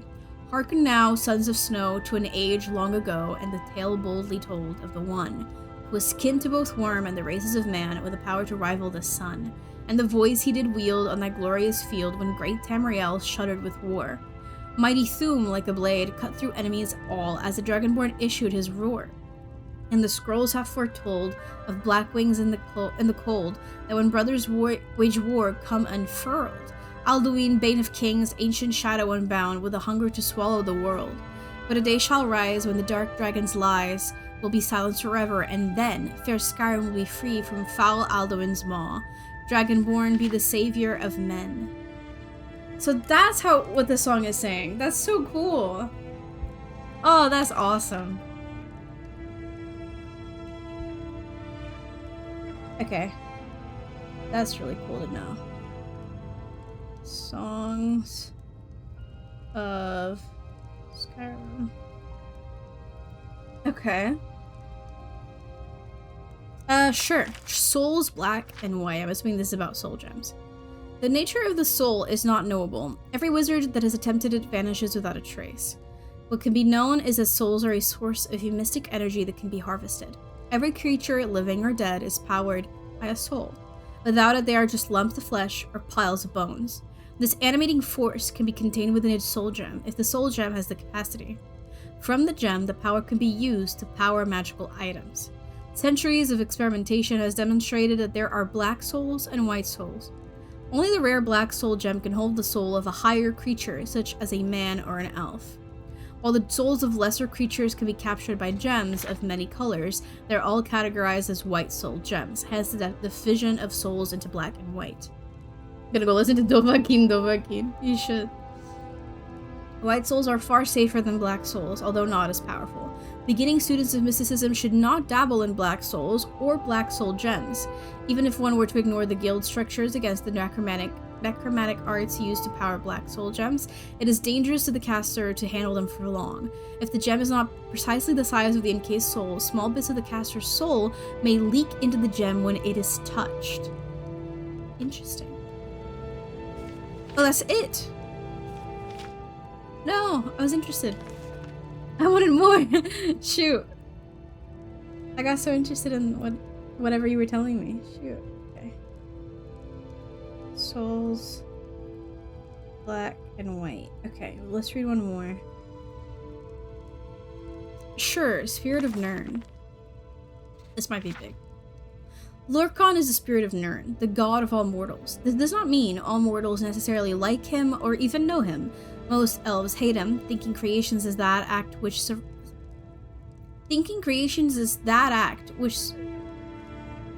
Wait. I hate reading. Most elves hate him, thinking creation as that act which sundered them from the spirit realm.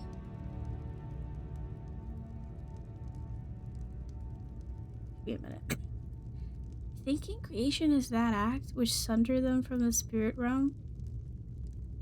Whatever, it doesn't matter. Most humans revere him or aspects of him as the herald of existence. The creation of the mortal plane, the mundus, Nirn, is a source of mental anguish to all living things. All souls know deep down they came originally from somewhere else, and that Nirn is a cruel and crucial step to what comes next. What is this next? Some wish to return to the original state, the spirit realm, and that Lorcan is the demon that hinders their way. To them, Nirn is a prison, an illusion to escape. Others think that Lorcan created the world as a testing ground for transcendence. To them, the spirit realm was already a prison, that true escape is now finally possible. Why is it so small? I mean, that just means we can read another one. Hee hee hee. Is how I see it. If the book is small, read another one. The Apprentice's Assistant. Advice from Valenwood's most prestigious spellcaster. No doubt you have heard tales of my adventures. Stories carried from province to province, all of Tamriel in awe of my feats of magical prowess.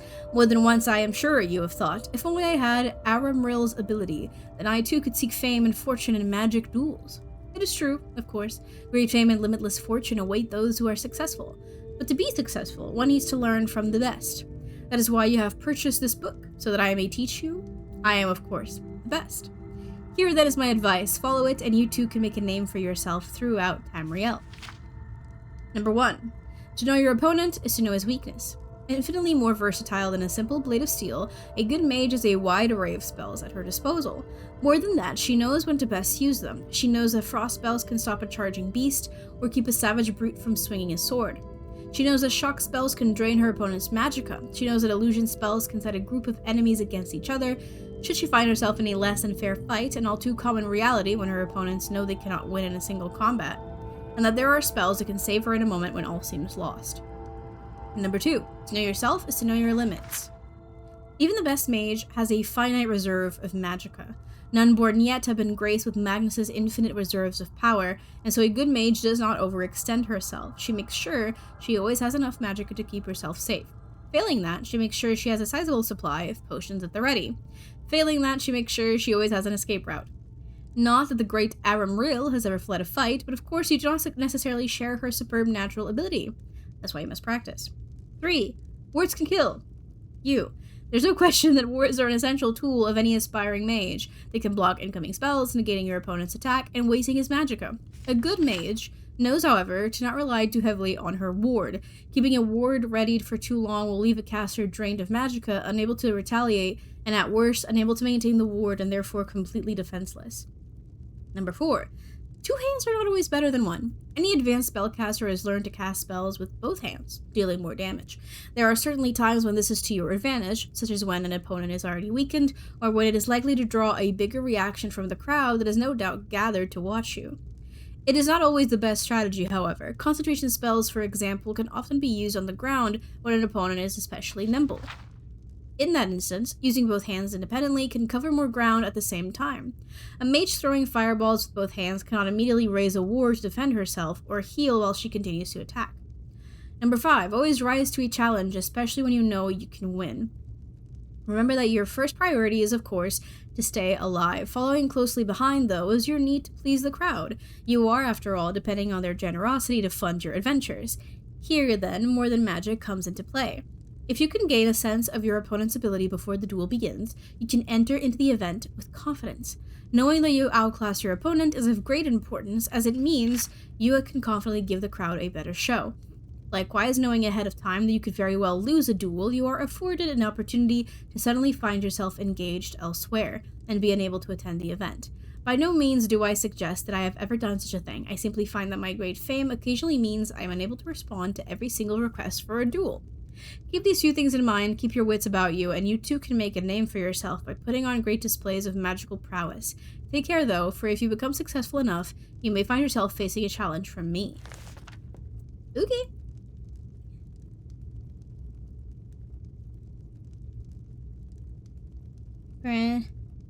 This is... Why is it called that? Anyways, 158. Wait, not this, not this, not this, this. Oh, we can definitely get to 60 today. Alright. Anyways. You lead Hi. By the 8, I didn't think he could do it. I've done it. Now maybe we can put all this behind us. Take this as a token of our gratitude. Please let it not be a sword or... Oh!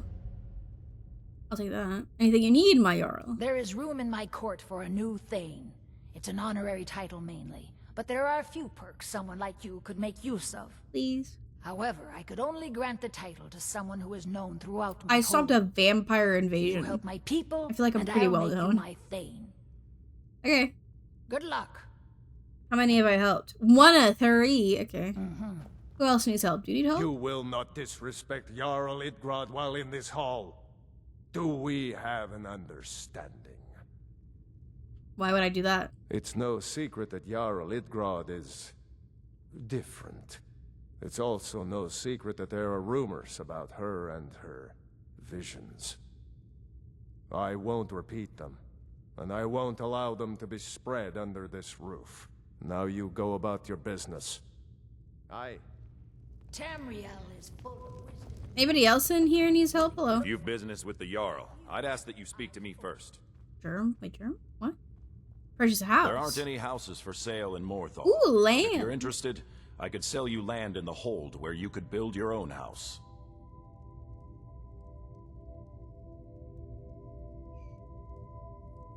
Sure. Excellent.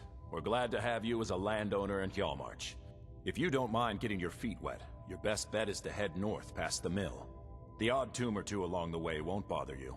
Are you sure? The land is on the coast. I feel like you should have said that before. Delta from Solitude. Before An inspiring location, as bought. you'll see. Okay. I'll take my leave then. Okay. I've like what? I still have 13,000. I think we're good. Anybody else in this room needs help? Or in this house? Or have books? Oh! Hold up. I could use the... use that. I could use this. I could use all of this. Building your house in Marthal has a chance of a Draugr spawning in the stables. Also, any daughters will hate it. Good thing I'm not gonna have kids. There are other houses that kids can stay in. Not that big a deal. This is from my books.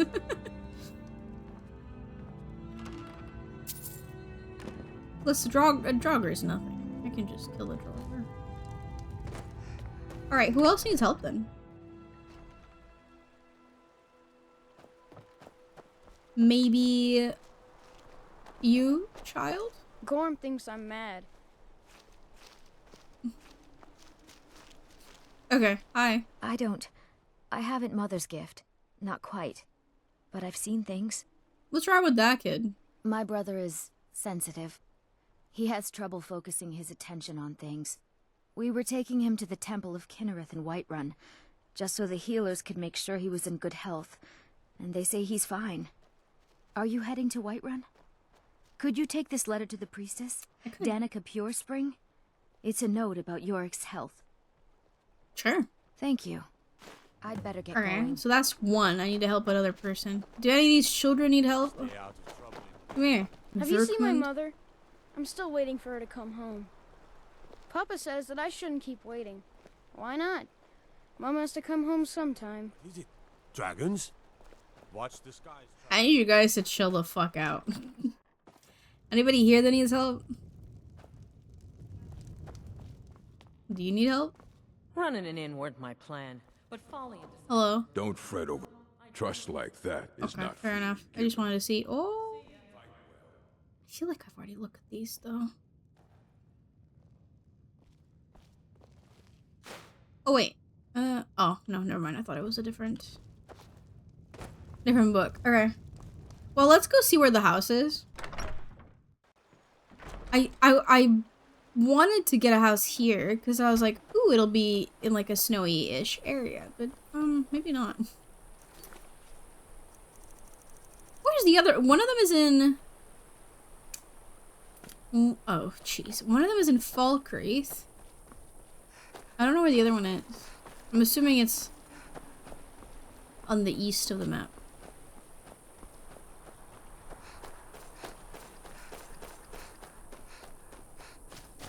Let's see.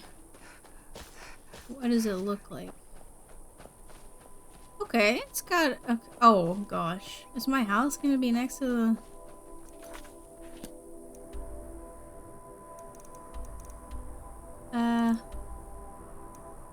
Oh no, it's over here. Oh, it is like close to the... Oh. Hold on. It's like close to the snow. Yay. I'm happy about that.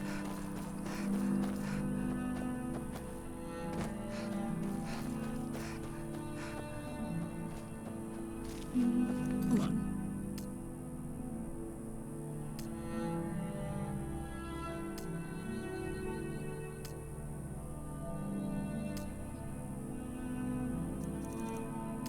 How about we just get one quest every time?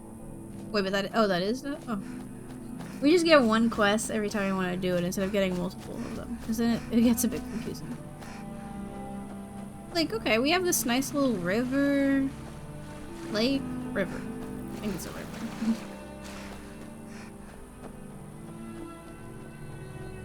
Oh, there's a fight happening right here. That's interesting. Unwanted, I would say. Some necromancers in my future house. Hello? You picked a bad time to get drunk, friend. Can you stop it? Are you together?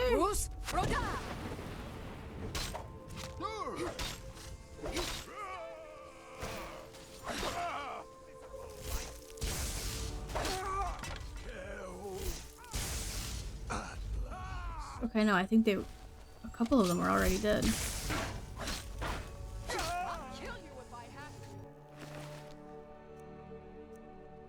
Okay. Excuse me, Lydia.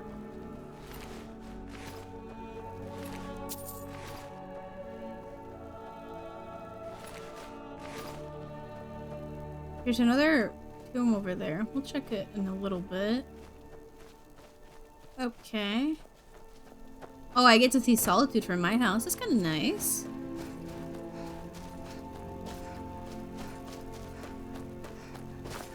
It's here. You know what? This is kind of nice. Sure. Wait till it's snowy so I'd grab those or not. Yeah, we don't need them. Beginner's Guide to Homesteading. I don't need to read this. I'm sure it's fine. Okay. A small house layout.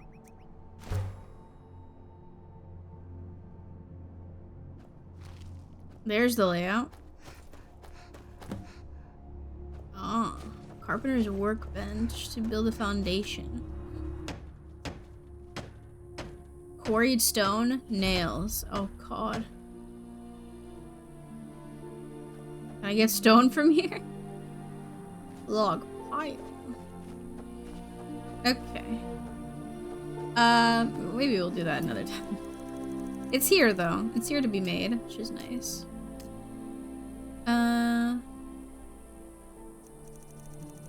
Let me just check up on this place. We'll need a farm for it. Yeah, that's fine. We'll settle down maybe later. Although I do need to get every house.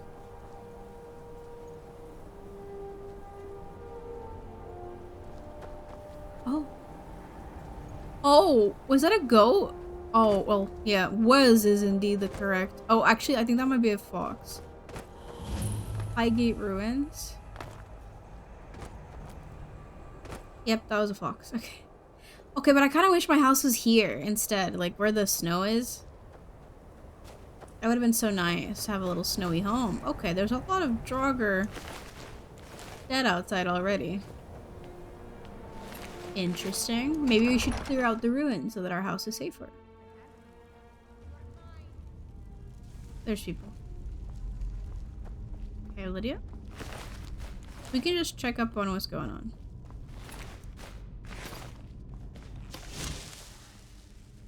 Hello.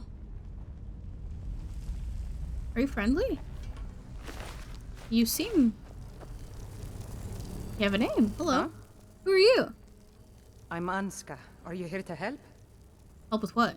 I've finally located Voken's crypt. The scroll I'm looking for just has to be here. Wait. Maybe you could help find it. I just know it's in here. Sure. I think I have this guy's mask. Some old priest buried here long ago. I've been searching for his tomb for a few years now. What scroll? It's probably meaningless to you, but according to family legend, it links our bloodline back to Iskramor himself. What kind of help? If Vokun is as powerful as I think, I may need a little help dealing with him. Okay. What's in it for me? You can have anything, except the scroll, of course. Sure, I don't want it. Sure. Great. With the two of us, this should be easy. Oh, this is just a real question. Real quick question. Oh no, I'm sorry. I have Volsung. Close, but not quite. Not quite the same. Oh no, my nose. Shoot. Cute, cute, cute, cute, cute, cute, cute.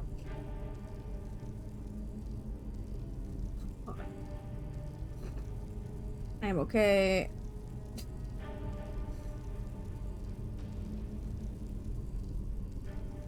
I'm just very tired. Alright. Alright, let's go then, shall we?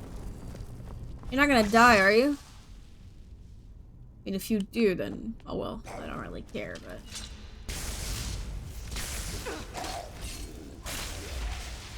Damn, I got that soul. I got it. Hello?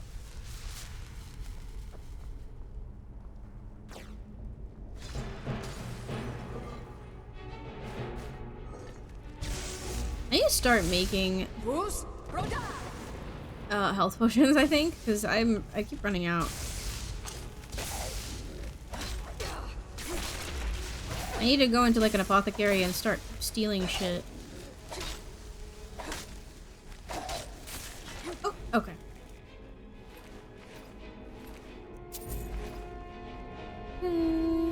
This trapped. No. Why are you pushing me?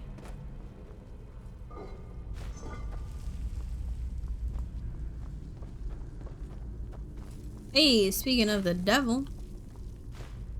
I'll take that.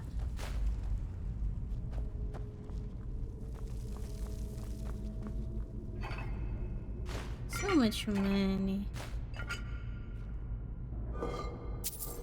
I do need it. I do indeed need it. Okay, hold up. Is this the way to go? Are there any other ways? I don't know. Oh, there's something here, though. Hello.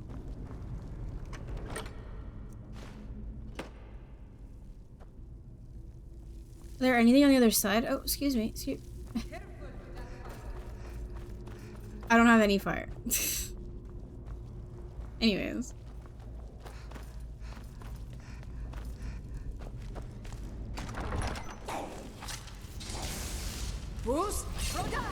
Rhoda. Oh god. That's so violent.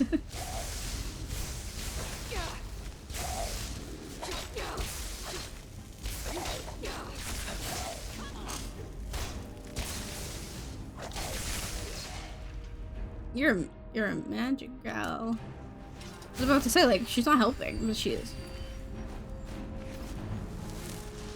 I guess I could heal you if you needed it, huh? Ooh. You do have some helping hands. Oh god. Do I have anything here that I can disenchant? Nope. Okay. Just check.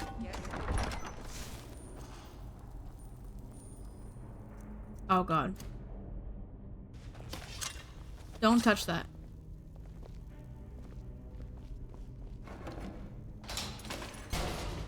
Okay. I was in the perfect corner to not get hit, thank god. That was almost bad. Okay, what's going on here? Okay. I see. Fox. Oaks. More money? Snake. I'm assuming it's the... Wait, no. I was gonna say I'm assuming it's the order, but there's no such... There isn't a fox up there, so... There is a snake. So we need a bird and a whale. Okay, there's the whale. There's the bird.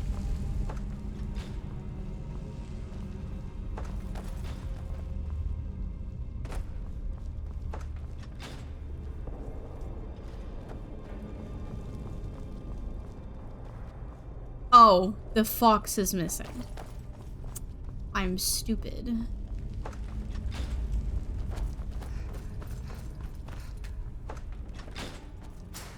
There you go. Is it on the ground? Oh, yeah, it is. You can't see it, but that is it. Okay, there's nothing here, just making sure.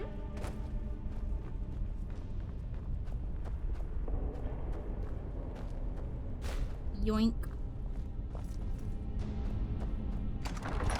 Okay. That gem looks suspicious to me. Gem? What gem? There's a gem? Oh, okay.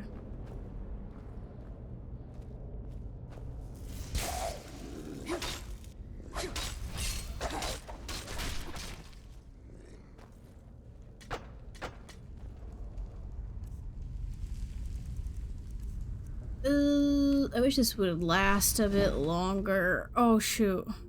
I'm kind of running out. Okay, I leveled up. That's nice.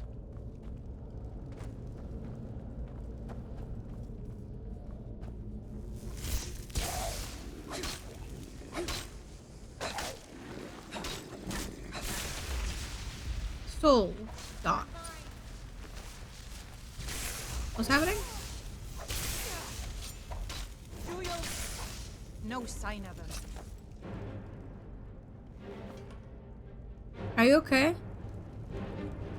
Did she? I think Lydia might have hit her by accident. Okay, let's not do that. Don't do that to her. Okay, I'm glad you agree here. I'll help you out. Oh, okay. No sign of him. I don't think they're gonna be on good terms. What was that? No sign of him.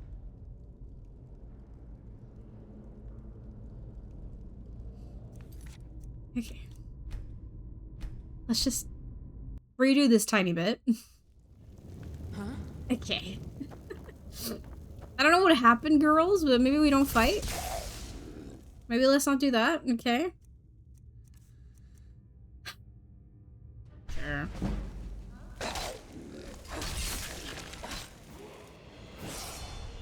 Okay. Oh, she might have hit her with the bow. Oh, I forgot to get you a better bow. Oh, I'm stuck. There you go.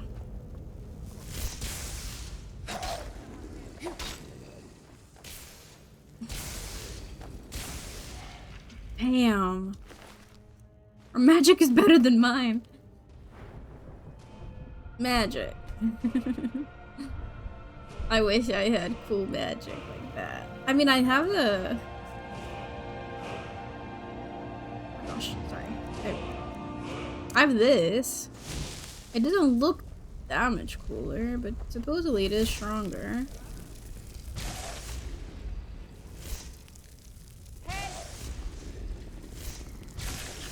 Okay, okay. Not bad, not bad. I do like that this one, like, it'll hit whoever's next to them. I do like that. Watch out.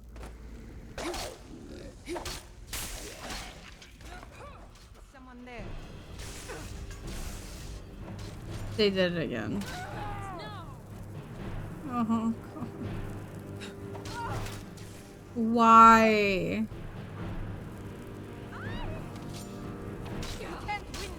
Okay, stop it. Lydia? No sign of him. Stop it. Lydia, I can't talk to her. Oh, God, it's right.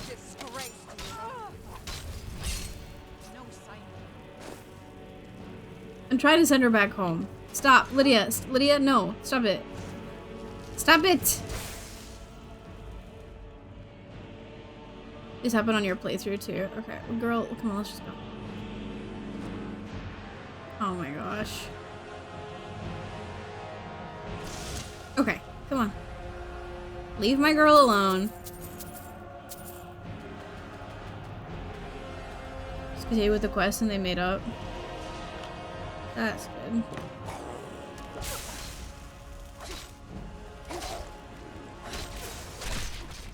Whew. No sign. As long as she doesn't kill her, I'm fine. It was Ramina's. Oh.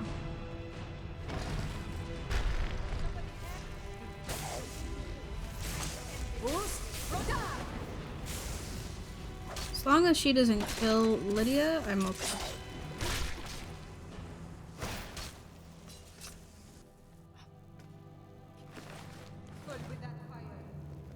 Oh, okay, they're good now. They're good. Jeez. Oh. NPC didn't kill your dude. That's good. I'd be very upset.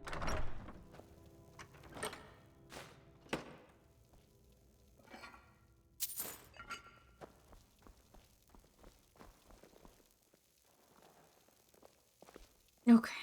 Continuing. Yeah, maybe I also need to get different cooler spells. Okay, don't touch any of those, please. They definitely are gonna touch them, but I'm gonna pretend like it's not happening. Oh, you managed to not touch any. What the heck? Can't be bothered. Ugh. I mean, at least they've made up for now, which is good. Oh, watch it. Draugr Overlord. Damn. Chill, dude, chill. Time to end this. White Lord.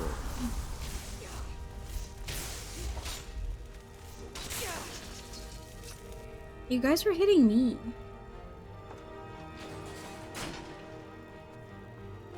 Ooh, so many. Oh no, so many potions. Huh?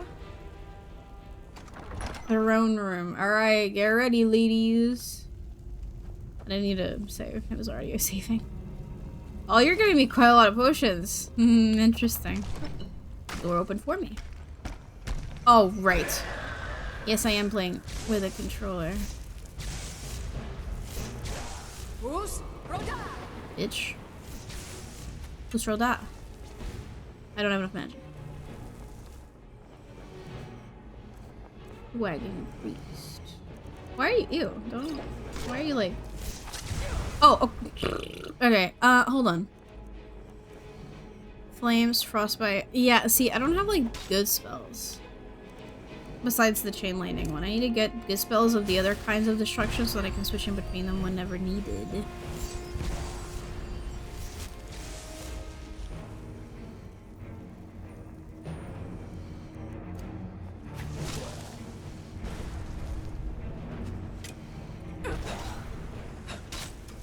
Oh god, being near him is hurting me.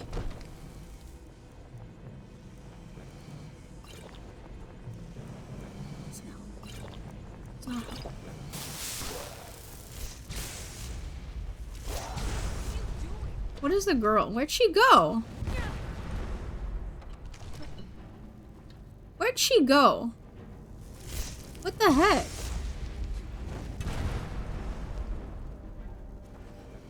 Are you good, Lydia? Be good, be good. Need more potion of magic. Potions.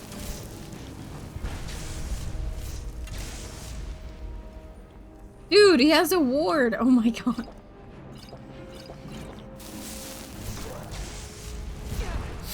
Ooh. I don't like fireballs. I don't like fireballs, I don't like fireballs, I don't like fireballs.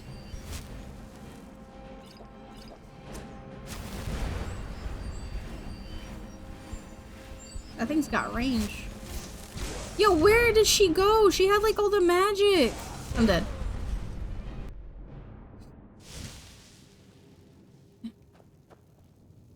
What? Did you die right off the bat? Is that what happened? Surely not. Nokun, the guardian of the scroll. Hey, go! Go, get him, get him.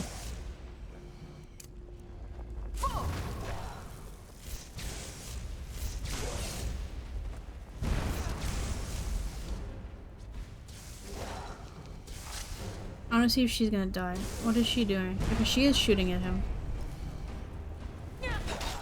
It's not worth getting close to him. He's just gonna hurt me. Oh my god.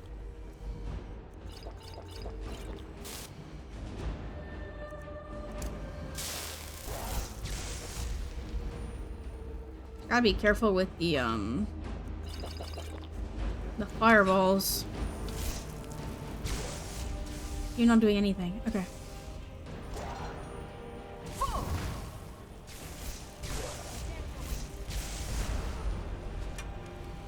Only problem is that I run out of magic real quick with these spells.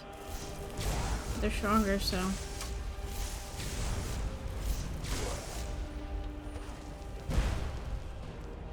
It's a big ball of fire. Big ball of fire. Lydia, watch it.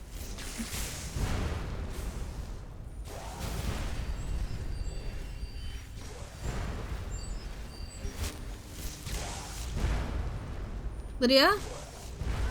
Lydia's okay.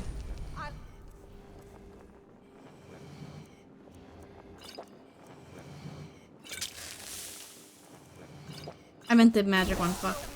Oh, you guys got him. I think I heard the wrong one. There. Good riddance. Let's move on. The scroll must be in the next room.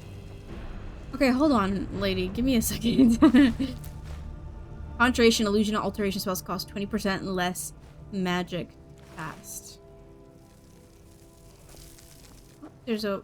Hold on. There's a word wall. Oh, wait, there's like some stuff. I guess we don't need it right now. Alright, at least we're good with each other. That's great.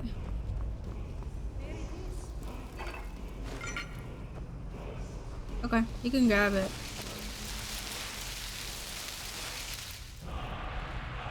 Storm. Okay. Okay, well, there it is. Take it. Okay, I'm gonna take it to give it to you. Here you go. I cannot thank you enough for all of the help. Here you go. And here's a little something for helping me out. Conjuring Flaming Familiar. Okay. Sure. That's okay. I feel like I could have gone a little something else. Lick the wall? I would really rather not do that. So what was that one? Storm Call? Awakens the destructive force of Skyrim's lightning. Ooh. We can try that one out. Sure. I'm gonna forget that it's on. That's fine. Huh? Nothing, lady. Don't worry about that. Ooh.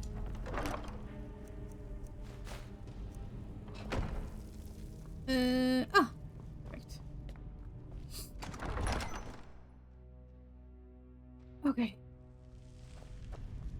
Let's go, Lydia, before anything else happens.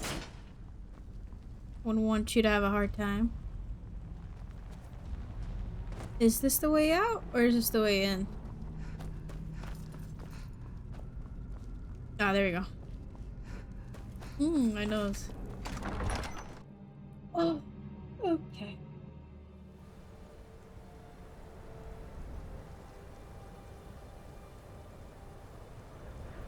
Now what?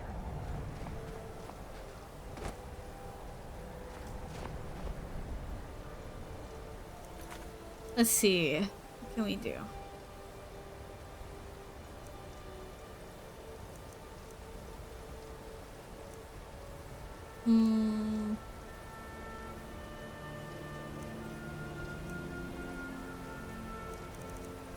Not sure.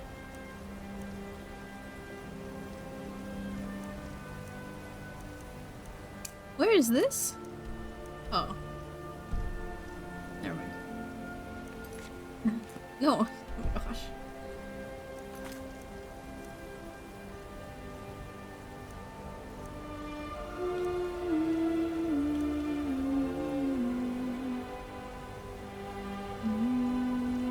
Right, this is in Dawnstar. You know what? Sure. Let's head to Dawnstar.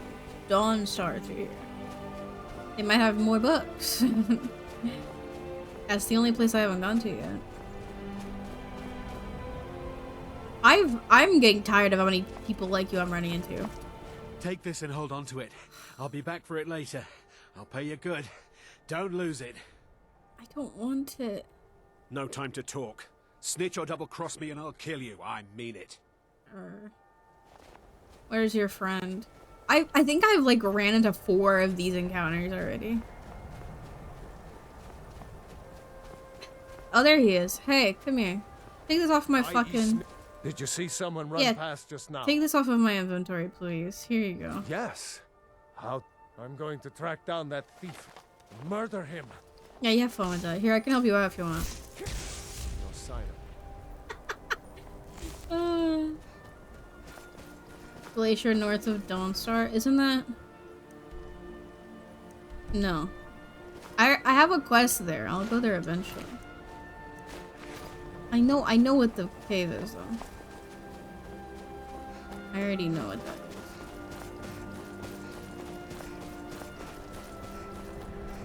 Why is... This seems like something, but it's not marked on the map.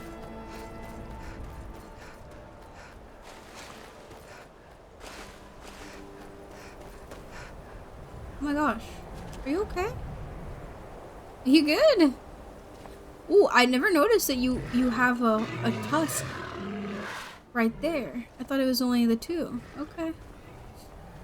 Well, I'll leave you be. Don't worry about that. You just look like you were scared. So.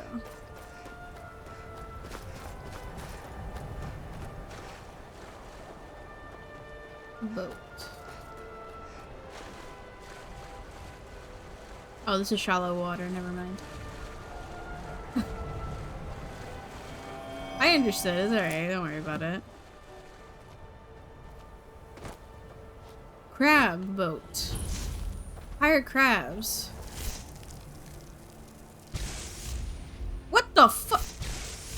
I think you just repelled that. Wait, it seemed like it was gonna be a hit, but... Brine hammer below deck. Oh, hold up. You guys got... Oh, what's happened here? Oh. Interesting. You have books? You think? Maybe? Maybe downstairs. Okay, well that guy was... got an unfortunate end. God, it's like Subnautica where the fucking perspective messes me up again. I hate it. You guys got any boats? Catalog of armor enchantments. Oh, I don't have this one.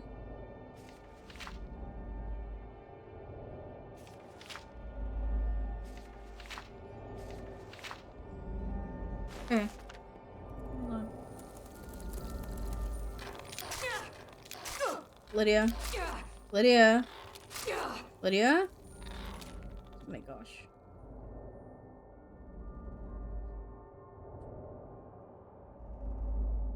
I also need to go to Markarth to see a specific thing later on. My god, it's the fucking mud crab! What is wrong with you? I'm almost dead! What the fuck? Lydia, you're supposed to have my back!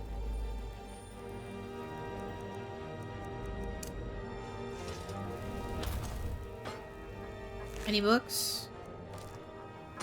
Any books?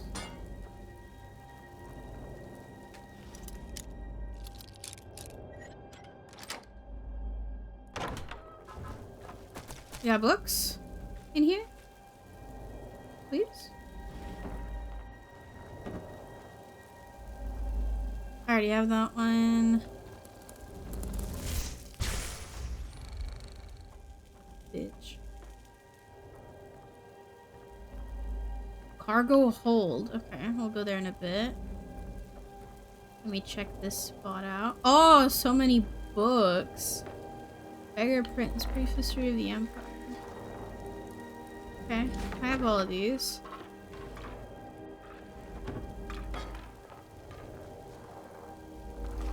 Thief of Virtue, Beggar Prince, Mr. Shirkorath, Taking the Diamond. I have all of these. Oh, that's a lot of blood. These mud crabs are. Oh my god. These mud crabs are kind of crazy.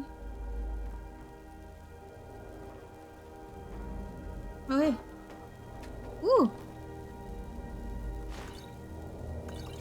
Take it out. Take it out. What's this? Goes to the cargo hold as well. Oh. Oh wait, that's my spell? Oh. That looks... Oh, ebony ore. I'll take that.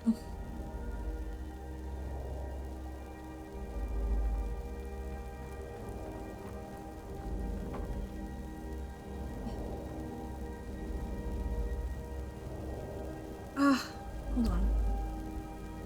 I've kind of fucked up the way that I check the books that I have. But I think I have this one.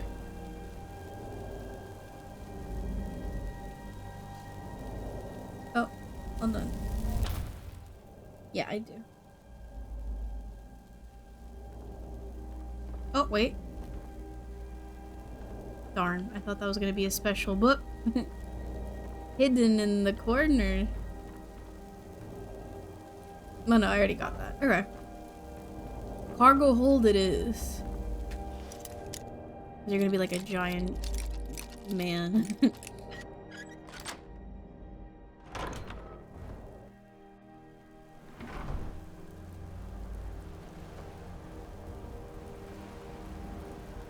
Okay, there is a couple of men. The mud crabs are resisting the attack. What the fuck? Okay.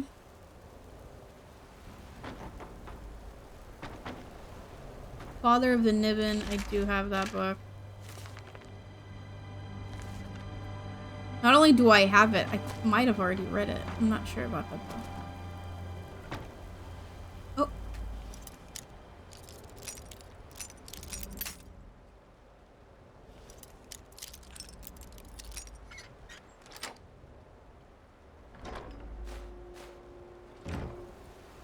Okay. Oh.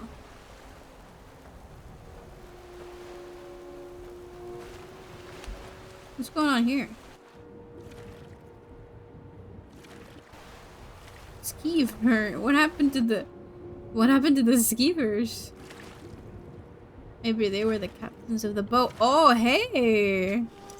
What you doing all the way down here all by your lonesome, huh?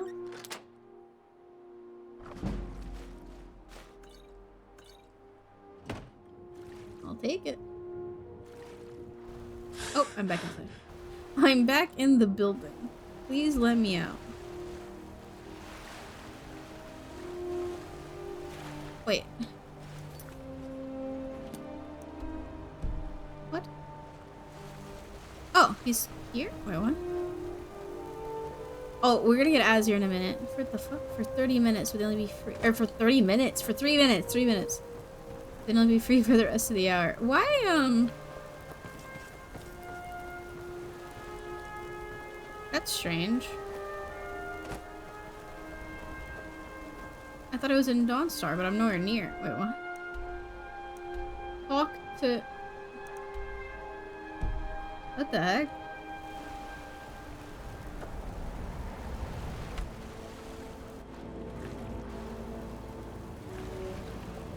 Oh, I can't go back up, can I? Oh, wait, no, maybe I can. Why? Is it because it's still considering that I'm indoors? That might be what it is. I think it's... Yeah, I think the game... Would it be crazy if I said the game was bugged? Would you be surprised? I think the game... Yeah. And it thinks that I'm still indoors, even though I'm outside. There you go. That fixed it. Gosh darn it. Anyways, okay. More books to read. Let's go down to the bottom. Did I read this? I don't remember anymore. Because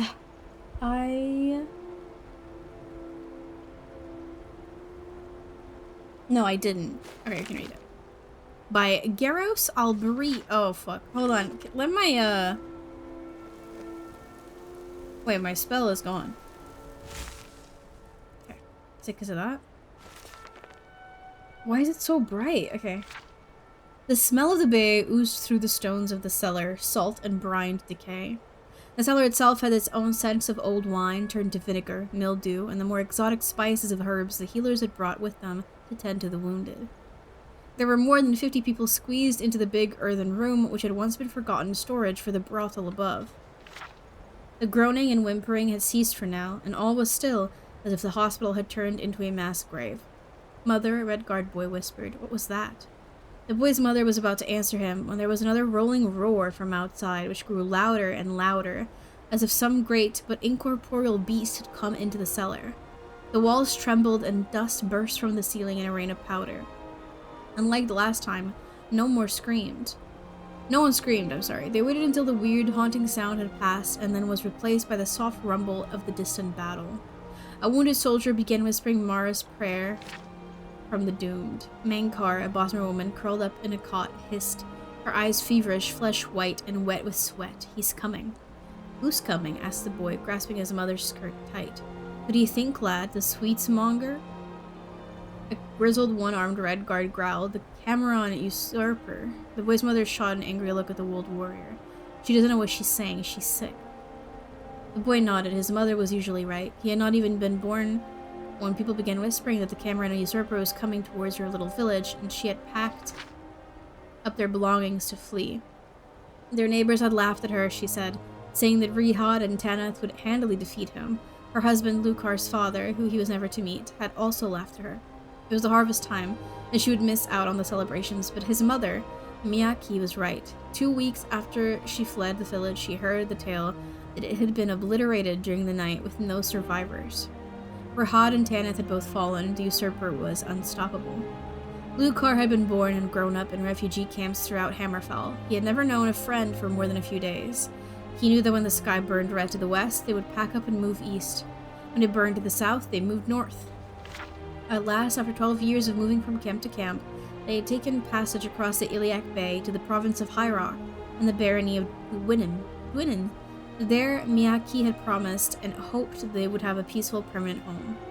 It was so green there, it blinded him. Unlike Hammerfell, which was only green in certain seasons and in certain places, Gwynedd was verdant year-round, until wintertide when it began to snow, and Lukar had been frightened of it at first. He was ashamed to think of it now, when there was real danger, but the red clouds of war, the stink and pain of the refugee camp, that was familiar. Now the red sky was on the horizon of the bay and coming closer, and he longed for the days when a scattering of white made him cry. Mankar, the Bosmer woman, cried out again. He is coming, and he will bring death. No one is coming, said a pretty young Breton healer, coming to the woman's side. Hush now. Hello? Came a voice from above. The whole room, almost together as one, gasped. A Bosmer limped down the shoddy wooden stairs, his friendly face very obviously not that of the Cameron usurper. Sorry if I frightened you, he said. I was told there were healers here and I could use a little help. Rosanna hurried to take a look at the Bosmer's wounds on his leg and chest. Disheveled but still beautiful, she was one of the favorites at the brothel, who had learned her healing skill along with her more vocational skills at the House of Debella. She carefully but quickly pulled the rent leather cuirass, chausses, tassets, greaves, and boots off him, and placed them to the side while she examined the injuries. The old Red Guard warrior picked them up and studied them. You are in the war. Next to it is probably a better way to put it. The Bosmer smiled, wincing slightly at Rosanna's touch. Behind it, beside it, in front of it. My name's Orban Helmlock. I'm a scout. I try to avoid the real battle so I can get back and report what I see. A good job for people who don't like the color of their own blood very much. Hizim, said the warrior, shaking Orban's hand. I can't fight anymore, but I can fix up this armor if you're going to return. You're a leathersmith? Nah, just a jack of all trades, replied Hizim, opening up a small canister of wax to prep the hard but flexible leather. I could tell you were a scout from the armor, though. Can you tell us what you've been spying on? We've been down here for half a day now, with no word from the outside. The entire Iliac Bay is one great battlefield on the wave, said Orban, and sighed as Rosanna's spell began to close his jagged but shallow wounds. You've shut off the invasion from the mouth of the bay, but I was coming from the coast, and the enemy's armies are marching over the Rothgarian mountains. That's where I had my little scuffle. It's not too surprising, moving the flank in from the side while the front battle is occupied. It's a play right out of Cameron Colto's book of tricks the Heart King borrowed. The Heart King? Lucar asked. He had been listening quietly, understanding everything except that. Haemon Cameron, the Cameron usurper. Haemon Heart King, they're all the same, lad. He's a complicated fellow and needs more than one name. You know him? Miyaki asked, stepping forward. Near on 20 years before this whole black, bloody business. I was Cameron Colto's chief scout, and Haemon was a sorcerer and advisor. I helped them both when they were vying for the Cameron throne and began the conquest of... Ouch! Rosanna has ceased her healing. With eyes of fury, she had reversed her spell, and the closed mended wounds were opening again. Dark infections returning. She held him with surprising strength when Orban tried to pull back. You bastard, the healer courtesan hissed. I have a cousin in Felinesti, a priestess. She's fine, Orban yelled. Lord Kaltos was very adamant about not harming anyone who did not pose a threat. I think the people of Kvatch would disagree with that assessment, said Hizim coldly. That was horrible, the worst thing I've ever seen, Orban nodded. Kaltos wept when he saw what Haemon had done. My master did everything he could to stop it, begging the Heart King to return to Valenwood, but he turned on Kaltos, and we fled. We're not your enemy, and we have never been. Kaltos could do nothing to prevent the horror that the usurper has brought to the Colovian West and Hammerfell, and he has fought for 15 years to prevent more. The frightening bestial roar passed through the cellar again, even louder than before. The wounded could not help groaning in helpless terror. And was that, Miyaki sneered, another of Cameron Kaltos' tricks that the usurper picked up? It is indeed a trick, as a matter of fact, Urban yelled, above the screech. It's a phantasm he employs to scare people. He had to use fear tactics in the beginning when his power was ascending, and he has to fall back on them now, for his power is waning. That is why it took him 2 years to conquer Valenwood, and another 13 to have conquer Hammerfell. No offense to you, Red Guards, but it isn't only your battle prowess that has been holding him back. He does not have the support he used to have from his master. The echoing roar increased in intensity before it once again falling silent. Mankar, the Bosmer woman, groaned. He comes and he will destroy all.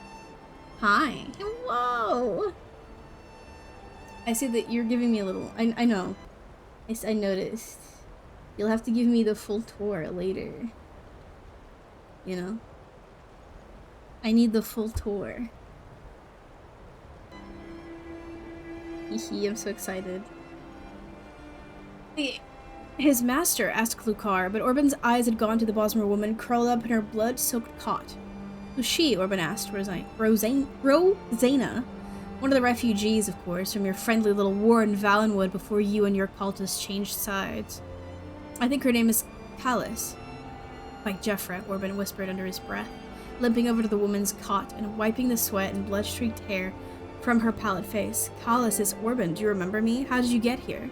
Did he hurt you? Mankar, Kalis moaned. That's all she says, said Rosena. I don't know what that is. Not the usurper, though she knew him too. Very well. She was a favorite of his. His favorites, you, Kaltos, her, all seem to turn against him. That is why he will fall, replied Hizim. Armored footfall rang along his ceiling and the cellar door burst open. It was the captain of Baron Ochthrok's castle guards. Docks are on fire. If you want to live, you'll need to take refuge at Castle Whitemore. We need help, Rosena called back. But she knew that the guards were needed for defense, not to help carry the sick to safety.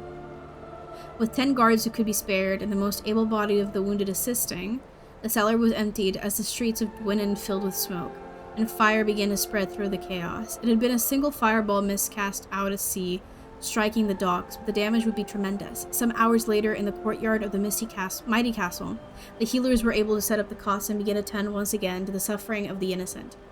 The first person Rosena found was Orban Helmlock. Even with his wounds reopened, he had helped carry 2 of the patients into the castle. I'm sorry, she said, as she pressed her healing hands onto his wounds. I lost my temper. I forgot that I'm a healer. Where's Kalis? She's not here? She must have run away. Run away? Wasn't she injured? It was not a healthy situation, but new mothers can surprise you with what they can do when it's all over. She was pregnant? Yes, it wasn't such a difficult birth in the end. She was holding the boy in her arms when I saw her last. She said she had done it herself. She was pregnant. The mistress of the Cameron usurper was pregnant. Oh, fuck. Word quickly spread throughout the castle that the battle was over, and more than that, the war was over. Aemon Cameron's forces had been defeated at sea and in the mountains. The Hard King was dead. Lucar watched down from the battlements into the dark woods that surrounded Gwynedd. He had heard about Kalis, and he imagined a desperate woman fleeing with her newborn baby in her arms into the wilderness.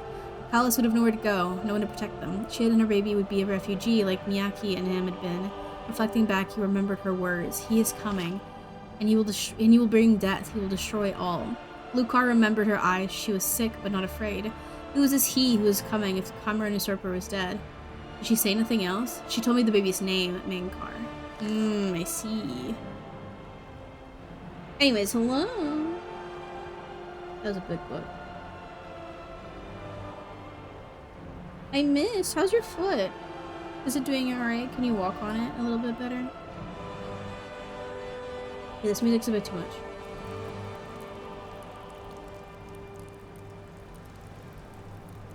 $159. It's better. You think you can work like that? Okay. I hope so. It'd be real poopy if you couldn't.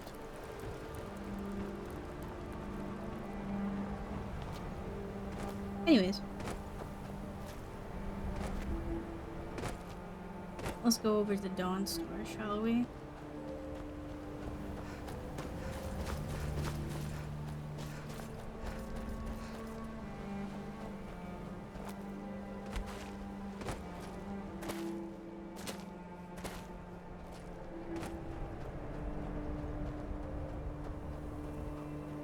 Oh, what's going on here? Oh.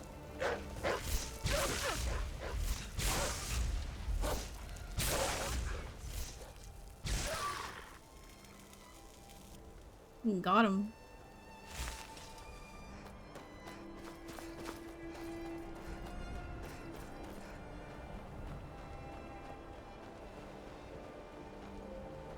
Maybe I should have gone through a more well-traveled road. My god, that's a book! Kill the crabs, they're stealing my books! Oh, I already have this one. Aside from that, you're good. That's good, that's good. Oh, that was the storm one. Just bruised. Yeah, I bet. I already read this one, I think. We'll talk about it later, don't worry. I do want to see. We have a lot to catch up. Oh god, I did that. Yeah, that's not what I thought it was gonna do.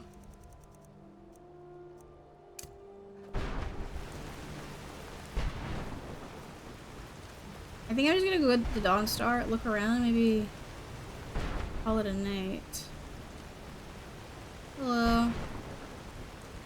Fishing map. And books. Wait. None of these is stealing. Why are none of these stealing? Tulif's journal. Traveler came passing through Sevier, some kind of wizard. I've got no love for wizards, but he offered me up potions and fire salts, all just for a place to lay up for a while. Of course I agreed, only a noble could dream of treasures like these. Last night I seen Sevier casting his spells on mud crabs of all things. Now I don't have any crab to sell to the inn. He said that I could have them when he's done, but something is not right with those crabs when he's through with them. They smell old, foul. And mud crab tried to get at me while I was sleeping last night. Good thing I keep a sharp blade under the bed. Tomorrow I'm going to tell my visitor that it's time for him to go. I've had enough of the chanting at all hours of the night. I can't believe it. It's true what they say. No good deed goes unpunished. I told Sevier that he needed to leave, and he just started ranting about how this was his place now. Said not to forget our deal, that he was not to be disturbed. Now I'm scared he'll cast his magic on me if I have another cross word with him. Now I know what he's been up to. He's been doing awful evil magic on those crabs. Don't get me wrong, mud crabs will snap your ankles with their claws just as soon as they'll look at you, but they don't deserve this. I can't stay here. I'll head to Wind Peak Inn next morning. Not coming back. Not ever. This place is cursed now. Actually, I'm gonna take that. Cursed, eh?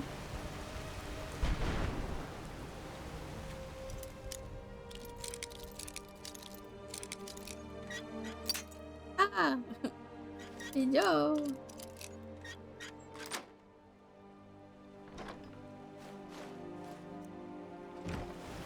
Okay. Well, I don't see any wizard.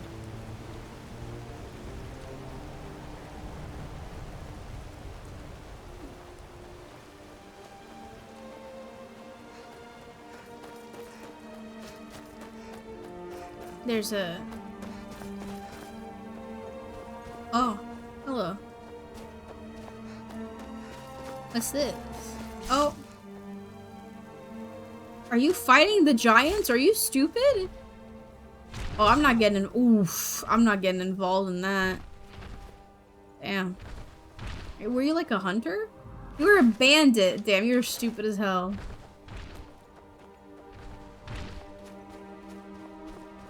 You kind of deserve that. I'm not even gonna lie. Okay. What is this place? Windward Ruins. I hear something. Ah! Skeever! My goodness. Evil Skeever. Ooh. Itchy ears. Okay. Is there anything here though? Oh, yes there is. Just hidden in the corner.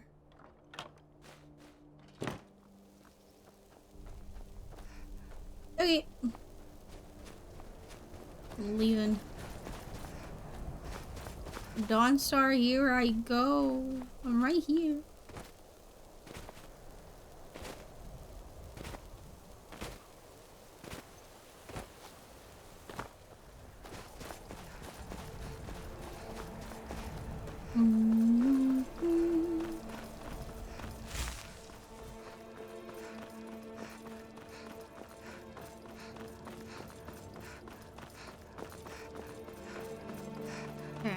There better be books around here. Dawnstar discovered. Hello. Hello, little child. Oof. I'm worn out. They're dead. Oh. My pa was a sailor. Took me with him on his last trip. After he got sick, they put us off here and left without us. He died a few days later. I've tried to make do since then, but it's been hard. Real hard. Okay. Nice talking with you. You too, kiddo. I work for the Wind Peak Inn. You should head on inside. Oh, this is the... Okay. Let's see if the bad guy is here. The fisherman. You beasts are the worst. Hello. What are you looking at? Know about them? Lass, you're looking at them. Oh. My name is Stig Saltplank, one of the captains of the Blood Horkers. Lots of gold to be had, plunder and ships. Aye, the war keeps the Empire and the locals too busy to worry about us. Halden calls it our Golden Age. Who's Halden? Our secret ingredient, if you will. A battle mage of fearsome cunning. Runs the Blood Horkers. Makes sure the battles end right side up. I can join? Well, I can't just tell that to any Wait, what? skeever that washes up. From the look I of can be a you, pirate? I'm guessing you're more looking to cause some trouble for the Horkers. Do I have to beat it out of you? Nah, it would be my pleasure. Okay, beat him. Come on, let's see what you're made of. Oh. Oh. I want to be a pirate. Let me in.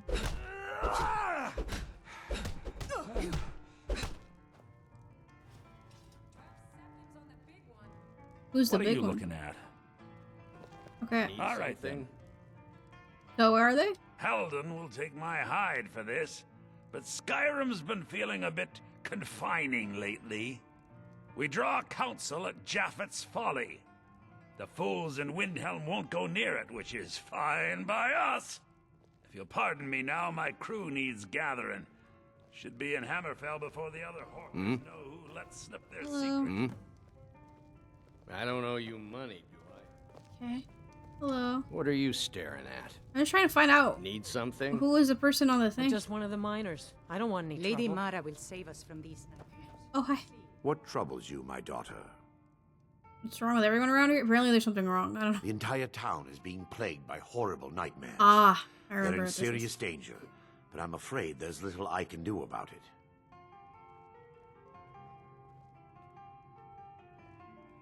These Dreams dreams aren't are real. manifestations created by the Daedric Lord, Vermina. She has an awful hunger for our memories. In return, she leaves behind nightmares. Go to that haunted jail tower. Unlike a Yeah, cough you like going to the marks a serious past. illness. I think it's a I past. must end her terrible influence. Or maybe over it's just a dream. before the damage becomes I don't permanent. remember, but yeah, something like that. I need to return to the source of the problem. Perhaps you'd be willing to assist me in that regard. Sure. I've already said too much. If anyone overhears what we're saying, it could start a panic. I would simply ask that you trust me and help me. All right. Wonderful. Nightcaller Temple is only a short walk from Dawnstar. Come, we must hurry. Okay, you go. I'm gonna steal your books. And then we'll see. I'm Any sorry. books? My mind was just somewhere else. Follow me. Do you need a room? Need a room? Don't worry. Rumors? Everyone in town knows about the Black Door. Oh, there we go. And to never go near it. Wait, that's it? No, no, no. Tell me more so I can go do it. What the heck? I work in the mine just Hello. like everyone I else. envy you travelers. Dreams aren't affecting anyone not from here. Anyways, Can't sleep well no matter how much drink I put in me. that's a shame. I'm just here for the books. Oh, what's going on here? Divine sake, Scald. Who do you think we're threatening with our old war wounds? We're not soldiers anymore. They say that vampires attacked Shush. vigilance and armor, burned it to the I don't ground. learn what's going on here. Never heard of vampires He's doing proud of anything his like service, that. Scald. The Legion taught us loyalty, and we're loyal to Dawnstar. This isn't over. I catch you sending one letter to General Tullius. I'll have you both executed. The tower on that hill is our destination. You come to Dawnstar. Scald supports Ulfric's rebellion, and he doesn't like having a couple of old legionnaires living in his town. But it was deserted for He's a quite long fool. time before A dragon has attacked Helgen. Dawnstar needs the Empire now more than Priests ever. would rarely be seen at Dawnstar. They preferred to live a solitary existence. The temple's been abandoned for decades. That motherfucker's still talking to me, by the way. Ruin within a ruin. There's a small shrine to Mara I established inside the tower's entrance. Stay out of trouble now. I was hoping to seek spiritual guidance. Yes, my daughter. He kept The repeating Jarl it. and I He's have still repeating it. drowning your troubles in mead. A lot of As for work, you could try to catch Scald in a good mood, but your best bet would be working in the mines. They're on opposite ends. Yeah, that dragon attack was I was like a month ago at this rate. Hello. Who are you? Just a servant of Skald the Elder. Not worthy of time and consideration. Say no more.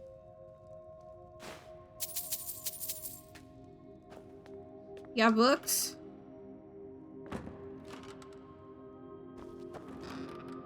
Oh, there's a book right there. Life's getting tough out here. It's getting tough to find books.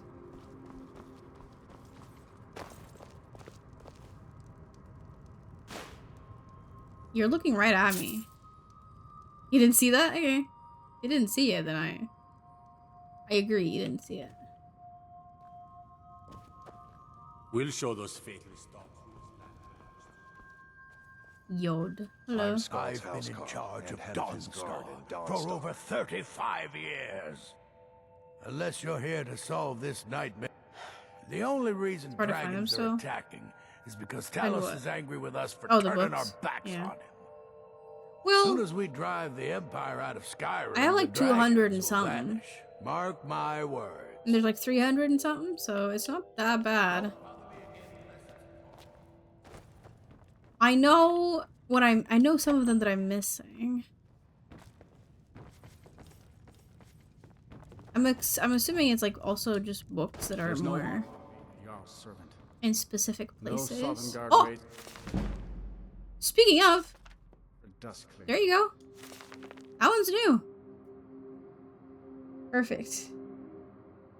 The art of war magic. No. Also, I need to fix. There's something I need to do with like the way I've written up the books I have. Alice mistake. Treatise on Aelytic cities. Oh my gosh, a new one too. I need to write it here. Hold on. I've run out of space. Treatise on Aelytic cities. Okay, 2 new ones. That's nice.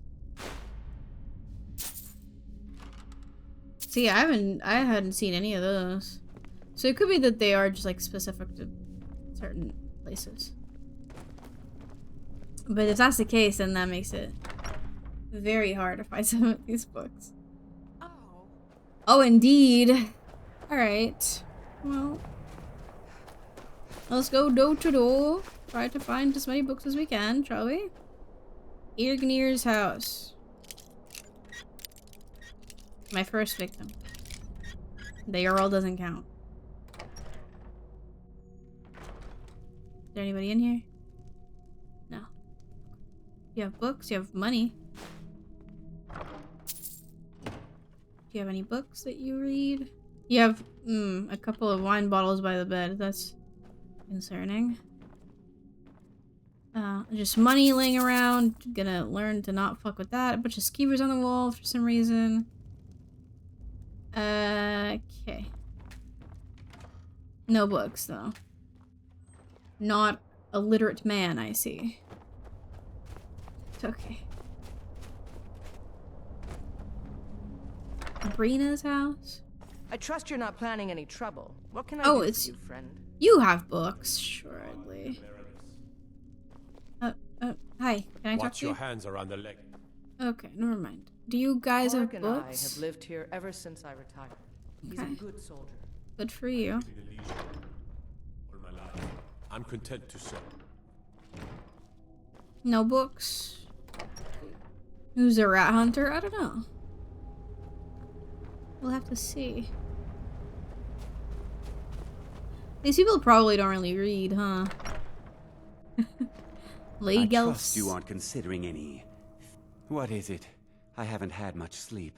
Yeah, you and everybody else in this town, it seems. Is that why they're all drinking a bunch at night? Kind of fucked. Quick sip. Mine is mine and Dawnstar. And you can tell those Ironbreaker miners I said so. Okay, no books. Oh, this is gonna be a sad raid. Okay, blacksmith. Could have potential. Can I help you? No. I help my husband Rustleaf run the forge. He's a marvel with steel. Mm-hmm. Okay. I'll forge you a weapon tomorrow, right? Seems like no one is... You in charge? My wife Sarah and I run it together. She's still Smith's, even though we found out she is with child. Oh. Our son or daughter isn't going to get much Redguard culture here in Skyrim. I know my wife worries how she will pass along her traditions. Hey, if you find a book called Night Falls on Sentinel, a book could quest? You bring it to me? It's a story from my wife's people. Be good to have.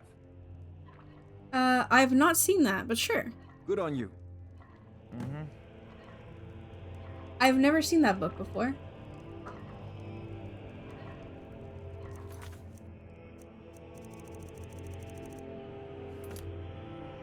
It doesn't say where it is either, so you just have to find it.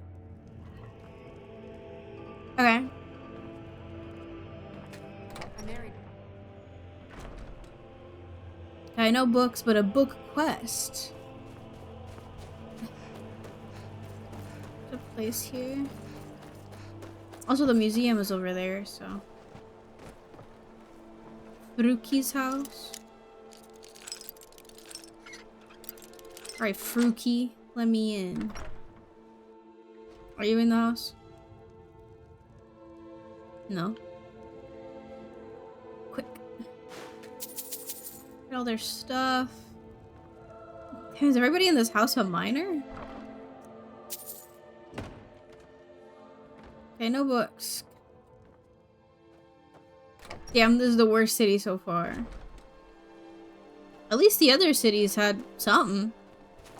Okay, to be fair, the Earl's house had 2 books, but that's like not that much. Taking into consideration how successful some of my other raids were. Oh, wait, what time is it?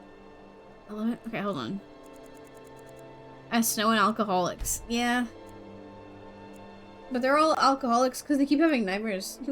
I would assume.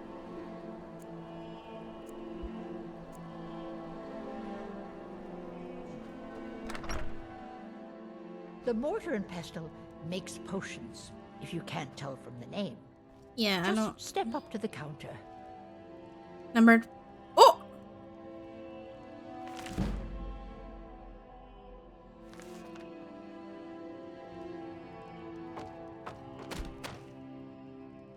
I'm hidden like this, actually.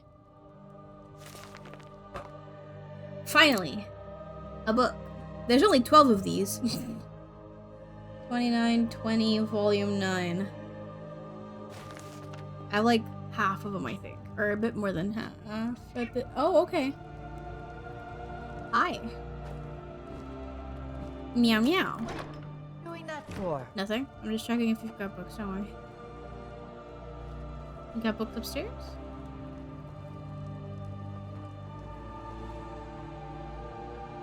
Know what I could use?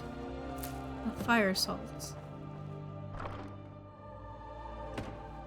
Okay. Well, thank you for the book. Goodbye. Yes.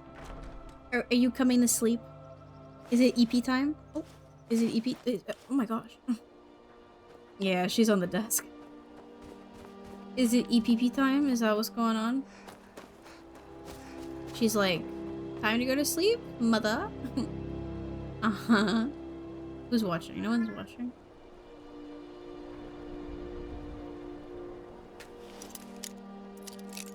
Yes. Oh, she's coming. Mother, I crave e-pums. It's probably because my mom went to bed and now she's like... oh, guess I go here now.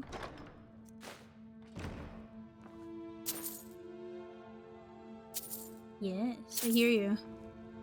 Will you bring books? Oh my god, nobody in this fucking town reads. By order of the Jarl, stop right there. It's not worth. It's not worth. There's no books. It's not worth. Your ancestors wouldn't want this, Silas. Why should I hide from it? This is my family's legacy. It's the past. Dead oaths on dead lips. Let it stay there. The museum is opening, Medina. She's on the keyboard. I'm here to lend my magic. I beg you, don't go into Silas's museum. Why? Silas comes from one of the oldest families in Dawnstar. They have a complicated history. Several of his ancestors belong to the Mythic Dawn, the cult that almost destroyed Tamriel. His family's involvement was only found out well after the crisis had died down, but it still ruined their reputation. They were outcasts. And now Silas is back, and this museum to the Mythic Dawn is his way of trying to rebuild his family's pride. Who's that? It's misguided. Not a student of history, I see. No, I know. It's for the best. They're a group that should be forgotten. The only thing you need to know is that they almost destroyed the world, and they were stopped a long time ago. Okay, hello. And here comes my first visitor. The Museum of the Mythic Dawn is open, friend. You have books? Yes. My collection of artifacts from a group that toppled an empire. Why don't you come in? It lasted like the displays a couple of and we days, can I talk. guess. I have a job you look perfect for. Sure. Let's talk inside. I do already have some of the pieces. Yeah, let me in. I know you have books in there. Feel You have free to. look around. Come talk to me when you're... The tapestries hung... The commentaries on the Mysterium Xarxes were written by the Mythic Dawn cult leader, Mankar Cameron. Mankar. He promised a paradise Oh, awaited his that's... followers when they died. That they We would just read about that. Ah, yes. That scabbard. Notice the insignia? An Oblivion Gate. A key... Oh my god, it actually fucking worked. Hold on.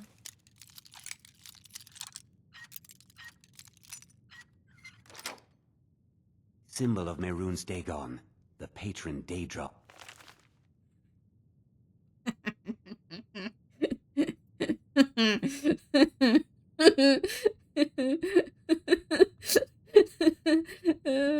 One, two, three, four. The Mythic Dawn.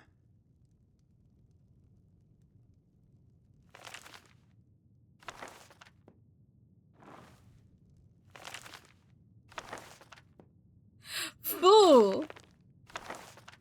What's your museum worth now, huh? A lot less. Did you have any questions about the museum? Anyway, Job. A little history first. After the Oblivion Crisis, a number of groups cropped up dedicated to wiping out the remnants of the Mythic Dawn. One of these groups I'm not even found sure Mehrunes' razor. those books are on the artifact of list that I'm looking Dagon. at, but I'll see. They split it into 3 fragments and pledged to keep them apart forever.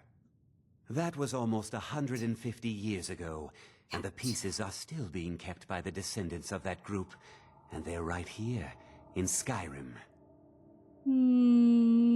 Oh, she's purring. She purring. Pretty girl. They want fragments. At least 2 of the owners, Gunzel and Draskua, are dangerous marauders, and here are my notes about them. I'll gladly pay you for Look at them. I have some of the it, yeah. legendary sharpness of a Daedric weapon. Take it away. It's like 6 weight. Marvelous. And here's your payment for the shards. We just need the hilt and the pommel now. Okay. I sold the books. That's all I wanted. You've got more? No. I just wanted his books. That's the only reason I came in here.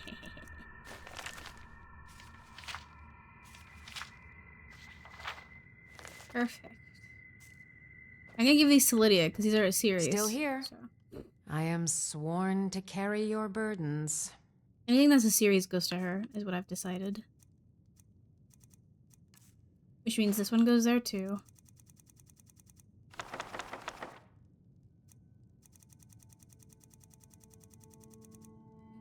Okay. Let's get going. What time is it? It's already been 3 hours. Okay, I think I'm gonna call it a day. I'm just gonna really quickly... I'm gonna go home. Put some of the books away. I'm gonna call it a day. Yes. Fine, if you want Epums that bad, we get Epums. She doesn't know that I'm not actually going to sleep. She thinks I will. She doesn't need to know that.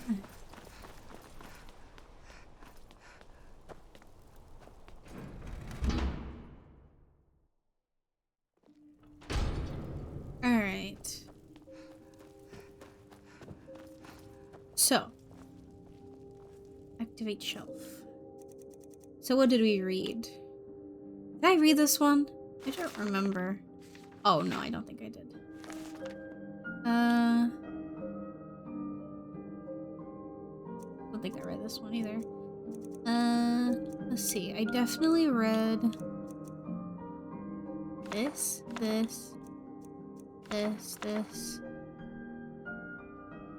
Hold on, I wrote it down. Oh! I don't know if you could see that. She did a big stretch and she had her tongue out like this. Like she stretched out. And she was like, You cutie. Oh, you be cutie. Yes. And then this one. There, now we have a bit more space. Oh! Wait, no. Uh-oh. Wait. Were there other books there? What happened? Wait, hold on. Weren't there other books up there? Let me read, see. I didn't pay attention. I got distracted by a cat. I thought... Yeah, this was filled. What happened to the books that were there? I meant activate bookshelf as in this one on the bottom. What the heck? I don't even know what happened to those. Okay, this. Maybe reread one more. Oh shoot. Before we go to bed. Because I'm at 159. So we will have read 10 books today. Or maybe read a couple more. It doesn't only have to be one. Sure, we got this one, so. Okay. Varza Balam and the Nafarithicum Test of Dagon. Chapter the 10th. Okay.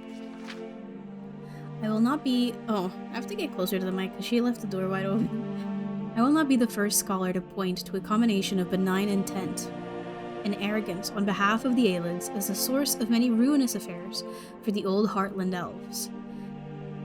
The Neferivigum, a foul construct of Maroon's Dagon, was erected to be ever watchful for the pilgrim who would approach it, and best an unknown trial of worth. It is said that such pilgrim would be rewarded with the blessing of Mehrunes' razor, a vicious blade through which Dagon himself can claim the very souls of those it strikes. Benign intent compelled Aelid folk to seek out the Neferivigum. Arrogance let them believe themselves capable of disbarring any who would seek the razor. So was built Varza Balam, a great ringed labyrinthine city during the height of Aelid rule. Sure as death, pilgrims came to Varza Balam, and for years the elves drove back many, until it came to pass that a vampire slipped into the city unnoticed. Merfolk were touched with the foul affliction, throwing the city into a gathering storm of madness and ruin, and soon it seemed none was left to prevent the razor from being recovered. Then suddenly, Varza Balam was gone. Historic accounts dispute whether it happened through some final safety, a natural cataclysm, or by the touch of the divines themselves. I like how she's just in the shot. Whatever the cause, history agrees on the result. The mountains of the eastern Niben swallowed Varza Balam, and the Neferivigum with it, where it has remained hidden since the early days of the First Era. If the tale is true, then somewhere on the eastern fringes of the Niben Valley, where man's rule has scarcely reached through the years, the Neferivigum still lies in wait, among a city of unliving abominations entombed within the cold bowels of the mountain. Oh, that was it. That was it. 160. Okay. Let me read more. Let me read more. The Rear Guard, sure. By Tennis Moral. The castle would hold. No matter the forces, the walls of Cascabel Hall would never fail. That was small consolation for Menegar. He was hungry. In fact, he had never been so hungry. The well in the atrium of the fortress supplied him with enough water to hold there until the Fourth Era, but his stomach reminded Menegar, minute to minute, that he needed food. The wagon load of supplies mocked him when his army, the forces of the King of Solitude, had left Cascabel Hall and he had manned the battlements as a rear guard to protect their retreat. They had left a wagon behind to supply him with enough food for months. It was not until the night after they left that he inspected the larder and found that nothing edible was in the wagon. Trunk after trunk was filled with Netch armor from the army's incursion into Morrowind. Apparently his Nord confederates had assumed that the lightly opaque material was hardtack in aspect. If the Dunmer whose caravan had been raided knew about this, they would never be able to stop laughing. Menegar thought that his fellow mercenary and kinswoman Erin would have found this amusing as well. She had spoken with great authority about Netch leather. Oh, where are you going? No, I was enjoying your company. Okay. Being an expert of sorts on light armor, but she had made a point to mention that it could not be eaten like other leather in occasions of hardship. It was a pity she couldn't be there to enjoy the irony, Menegar thought savagely. She had returned to Morrowind even before the king's army had left, preferring a life as a wanted fugitive to a free existence in the cold of Skyrim. All the weeds in the courtyard had been devoured by the rear guard's 16th day manning Cascabel Hall. The entire castle had been scoured, rotten tubers in the mulch pile found and consumed, a dusty bouquet in the Countess's bedchamber eaten. Almost every rat and insect, but the most cunning, infesting the castle walls, had been tracked down and gobbled up. The castellan's chambers, filled with acrid, inedible law books, had yielded up a couple crumbs of bread. Menegar had even scraped moss from the stones. There was no denying it, he would be dead from starvation before his army returned to break the ranks of the enemies who surrounded the fortress. The worst part, said Menegar, who had taken to talking to himself on only the second day alone in the castle, is how close sustenance is. The vast harbor of golden apples stretched acre after acre near the castle walls. The sunlight cast a seductive gleam on the fruit, and the cruel wind carried sweet smells into Cascabel to torture him. Like most Bosmer, Menegar was an archer. He was a master of long and medium distance fighting, but in close quarters as he would be if he dared to leave the castle and enter the enemy camp in the harbor, he knew he would not last long. At some point he knew he would have to try, but he had been dreading the day. It was upon him now. Menegar put on the Netch armor for the first time, feeling the powdery, almost velvet texture of the rendered leather against his skin. There was also a barely perceptible throb, which he recognized as the remnant nematocysts of the Netch's venomous flesh, still tingling months after its death with domesticated poison. The combination made him feel energized. Erin had described the sensation perfectly, just as she had explained how to defend himself while wearing Netch leather armor. Under cover of night, Menegar crept out of the back gate of the castle, locking it behind him with a rather cumbersome key.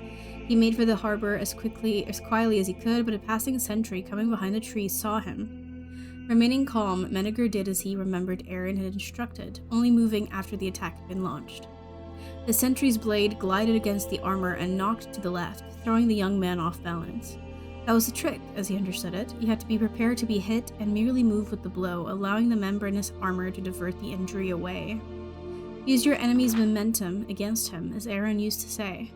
There were several more close encounters in the arbor, but each swing of an ox and each thrust of a sword found a purchase elsewhere. With handfuls of apples, Menegar ran the gauntlet back to the castle. He locked the back gate door behind him and fell into an orgy of eating.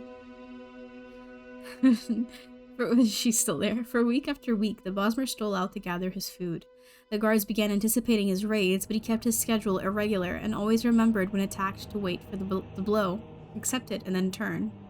In such a way he lived and survived his lonely vigil in Cascabel Hall. 4 months later, as he was preparing for another seizure of apples, Menegar heard a loud clamor at the front gate. Surveying the group from a safe distance on the battlements, he saw the shields of the King of Solitude.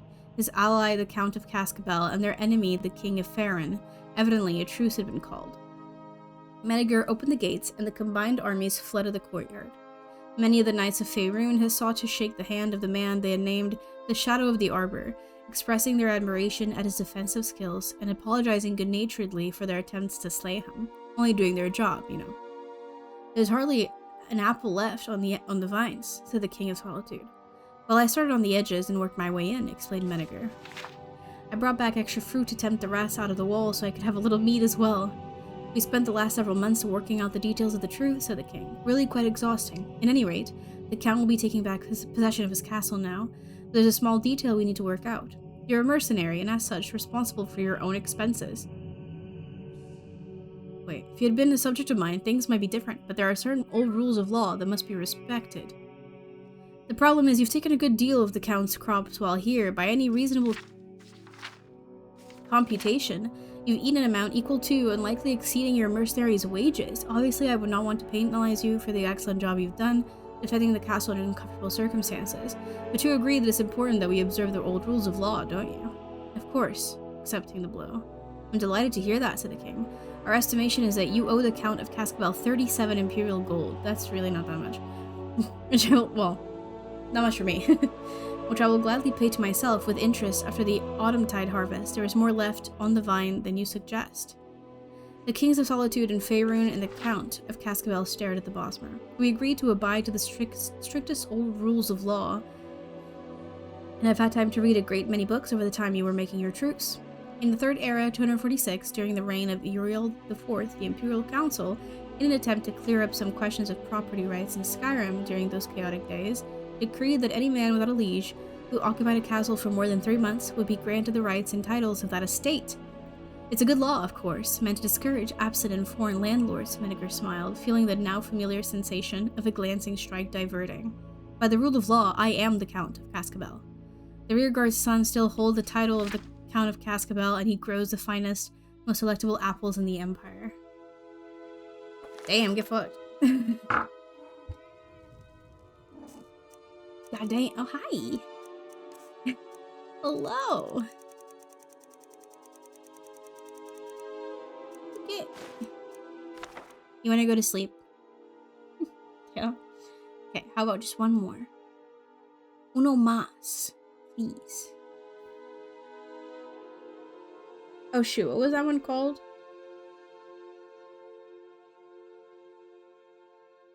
I'll check in a bit. Okay. Uno más. Yeah, you want uno más? Really? You want me to read you to sleep? Yes. Mwah. Okay, let me just get some. Oh, it's these ones. Yes. Okay. What is that? Is that a J? Jalamil? I don't know. Stood in her garden and read the letter her servant had brought to her. The bouquet of Joss roses in her hand fell to the ground. For a moment, it was as if all birds had ceased to sing, and a cloud had passed over the sky. Her carefully cultivated and structured haven seemed to flood over with darkness. We have thy son, it read. We will be in touch with thee shortly with our ransom demands. Zarek had never made it as far as Akgun after all. One of the brigands on the road, orcs probably, or a cursed Dunmer, must have seen his well-appointed carriage and taken him hostage. Jalamil clutched at a post for support, wondering if her boy had been hurt. He was but a student, not the sort to fight against well-armed men, but had they beaten him? It was more than a mother's heart could bear to imagine. Don't tell me they sent the ransom note so quickly, called a family voice, and a familiar face appeared through the hedge. It was Zarek. Jalamil hurried to embrace her boy, tears running down her face. What happened? She cried. I thought thou had been kidnapped. I was, said Zarek. 3 huge soaring Nords attacked by carriage on the Frimvorn Pass. Brothers, as I learned, named Matthias, Ulin, and Korg. Thou should have seen these men, mother. Each one of them would have had trouble fitting through the front door, I can tell thee. What happened? Jalamil repeated, were thou rescued? I thought about waiting for that, but I knew they'd send off a ransom note, and I know how thou dost worry. So I remembered when my mentor at Akun always said about remaining calm, observing thy surroundings, and looking for thy opponent's weakness. It took a while, though, because these fellows were truly monsters, and then, when I listened to them, bragging to one another, I realized that vanity was their weakness. What did thou do? They had me chained at their camp in the woods not far from Kale, on a high knoll overlooking a wide river. I heard one of them, Kurg, telling the others that it would take the better part of an hour to swim across the river and back. I already know where this is going. They were nodding in agreement when I spoke up. I could swim that river and back in 30 minutes, I said. Impossible, said Kurg. I can swim faster than a little whelp like thee. So it was agreed that we would dive off the cliff, swim to the center island, and return. As we went to our respective rocks, Kurg took it upon himself to lecture me about all the fine points of swimming, the importance of synchronized movements of the arms and legs for maximum speed, how essential it was to breathe after only third or fourth stroke, not too often to slow thyself down, but not too often to lose one's air. I nodded and agreed to all his fine points. Then we dove off the cliffs. I made it to the island and back in a little over an hour, but Kurg never returned. He had dashed his brains at the rocks at the base of the cliff. I had noticed the telltale undulations of underwater rocks and had taken the diving rock on the right. But thou returned, asked Jalamil, astounded. Was that not then when thou escaped? It was too risky to escape then, said Zarek. They could have easily caught me again, and I wasn't keen to be blamed for Kurg's disappearance. I said I did not know what happened to him, and after some searching, they decided he had forgotten about the race and had swum ashore to hunt for food. They could not see how I could have had anything to do with his disappearance, as fully visible as I was throughout my swim. The two brothers began making camp along the rocky cliff hedge, picking an ideal location so that I would not be able to escape. One of the brothers, Matthias, began commenting on the quality of the soil and the gradual incline of the rock that circled around the bay below. Ideal, he said, for a foot race. I expressed my ignorance of the sport, and he was keen to give me details of the proper technique for running a race. He made absurd faces, showing how one must breathe in through the nose and out through the mouth, how to bend one's knees to the proper angle on the rise, the importance of sure foot placement. Most important, he explained, was that the runner keep an aggressive but not too strenuous pace if one intends to win. It is fine to run in second place through the race, he said, provided one has the willpower and strength to pull out in the end. I was an enthusiastic student, and Matthias decided that we ought to run a quick race around the edge of the bay before night fell. Ulin told us to bring back some firewood when we came back. We began at once down the path, skirting the cliff below. I followed his advice about breath, gait, and foot placement, but I ran with all my power right from the start. Despite his much longer legs, I was a few paces ahead as we wound the first corner. With his eyes on my back, Matthias did not see the gap in the rock that I jumped over. He plummeted over the cliff before he had a chance to cry out. I spent a few minutes gathering some twigs before I returned to Ulin at camp. Now thou were just showing off, frowned Jalamil. Surely that would have been a good time to escape. I might think so, agreed Zarek, but thou had to see the topography. A few large trees and then nothing but shrubs. Ulin would have noticed my absence and caught up with me in no time, and I would have had a hard time explaining Matthias's absence. However, the brief forage around the area allowed me to observe some of the trees close up, and I could formulate my final plan. When I got back to camp with a few twigs, I told Ulin that Matthias was slow coming along, dragging a large dead tree behind him. Ulin scoffed at his brother's strength, saying it would take him time to pull up a live tree by the roots and drop it on the bonfire. I expressed reasonable doubt. I'll show thee, he said, ripping up a 10-foot-tall specimen effortlessly. That's scarcely a sapling, I objected. I thought thou could rip up a tree. His eyes followed mine to a magnificent, heavy-looking one at the edge of the clearing. Ulin grabbed it and began to shake it with a tremendous force to loosen its roots from the dirt. With that, he loosened the hive from the uppermost branches, dropping it down onto his head. That was when I made my escape, mother, said Zarek, in conclusion, showing a little schoolboy pride. While Matthias and Kurg were at the base of the cliff, and Ulin was flailing about, engulfed by a swarm, Jalamil embraced her son once again. Publisher's note: I was reluctant to publish the works of Maribar Sul, but when the University of Gwelem Press asked me to edit this edition, I decided to use this as an opportunity to set the record straight once and for all. Scholars do not agree on the exact date of Maribar Sul's work, but it is generally agreed that they were written by the playwright Gore Phelim, famous for popular comedies and romances during the interregnum between the fall of the First Cyrodiilic Empire and the rise of Tiber Septim. The current theory holds that Phelim heard a few genuine Dwemer tales and adapted them to take stage in order to make money. Along with rewritten versions of many of his own plays, Gorfellum created the persona of Meribar Soul, who could translate the Dwemer language in order to add some sort of validity to the work and make it even more valuable to the gullible. Note that while Meribar Soul and his works became the subject of heated controversy, there are no reliable records of anyone actually meeting Meribar Soul, nor was there... Can you snooze the ad, please? Peleze? Nor was there anyone of that name employed by the Mages Guild, the School of Julianus, or any other intellectual institution. In any case, the Dwemer in most of the tales of Meribar Soul bear little resemblance to the fearsome, unfathomable race that frightened even the Dunmer, Nords, and Redguards into submission and built ruins that even now have yet to be understood. We've read a few of these, of this series. So, also, while I'm here, let me see something really quick.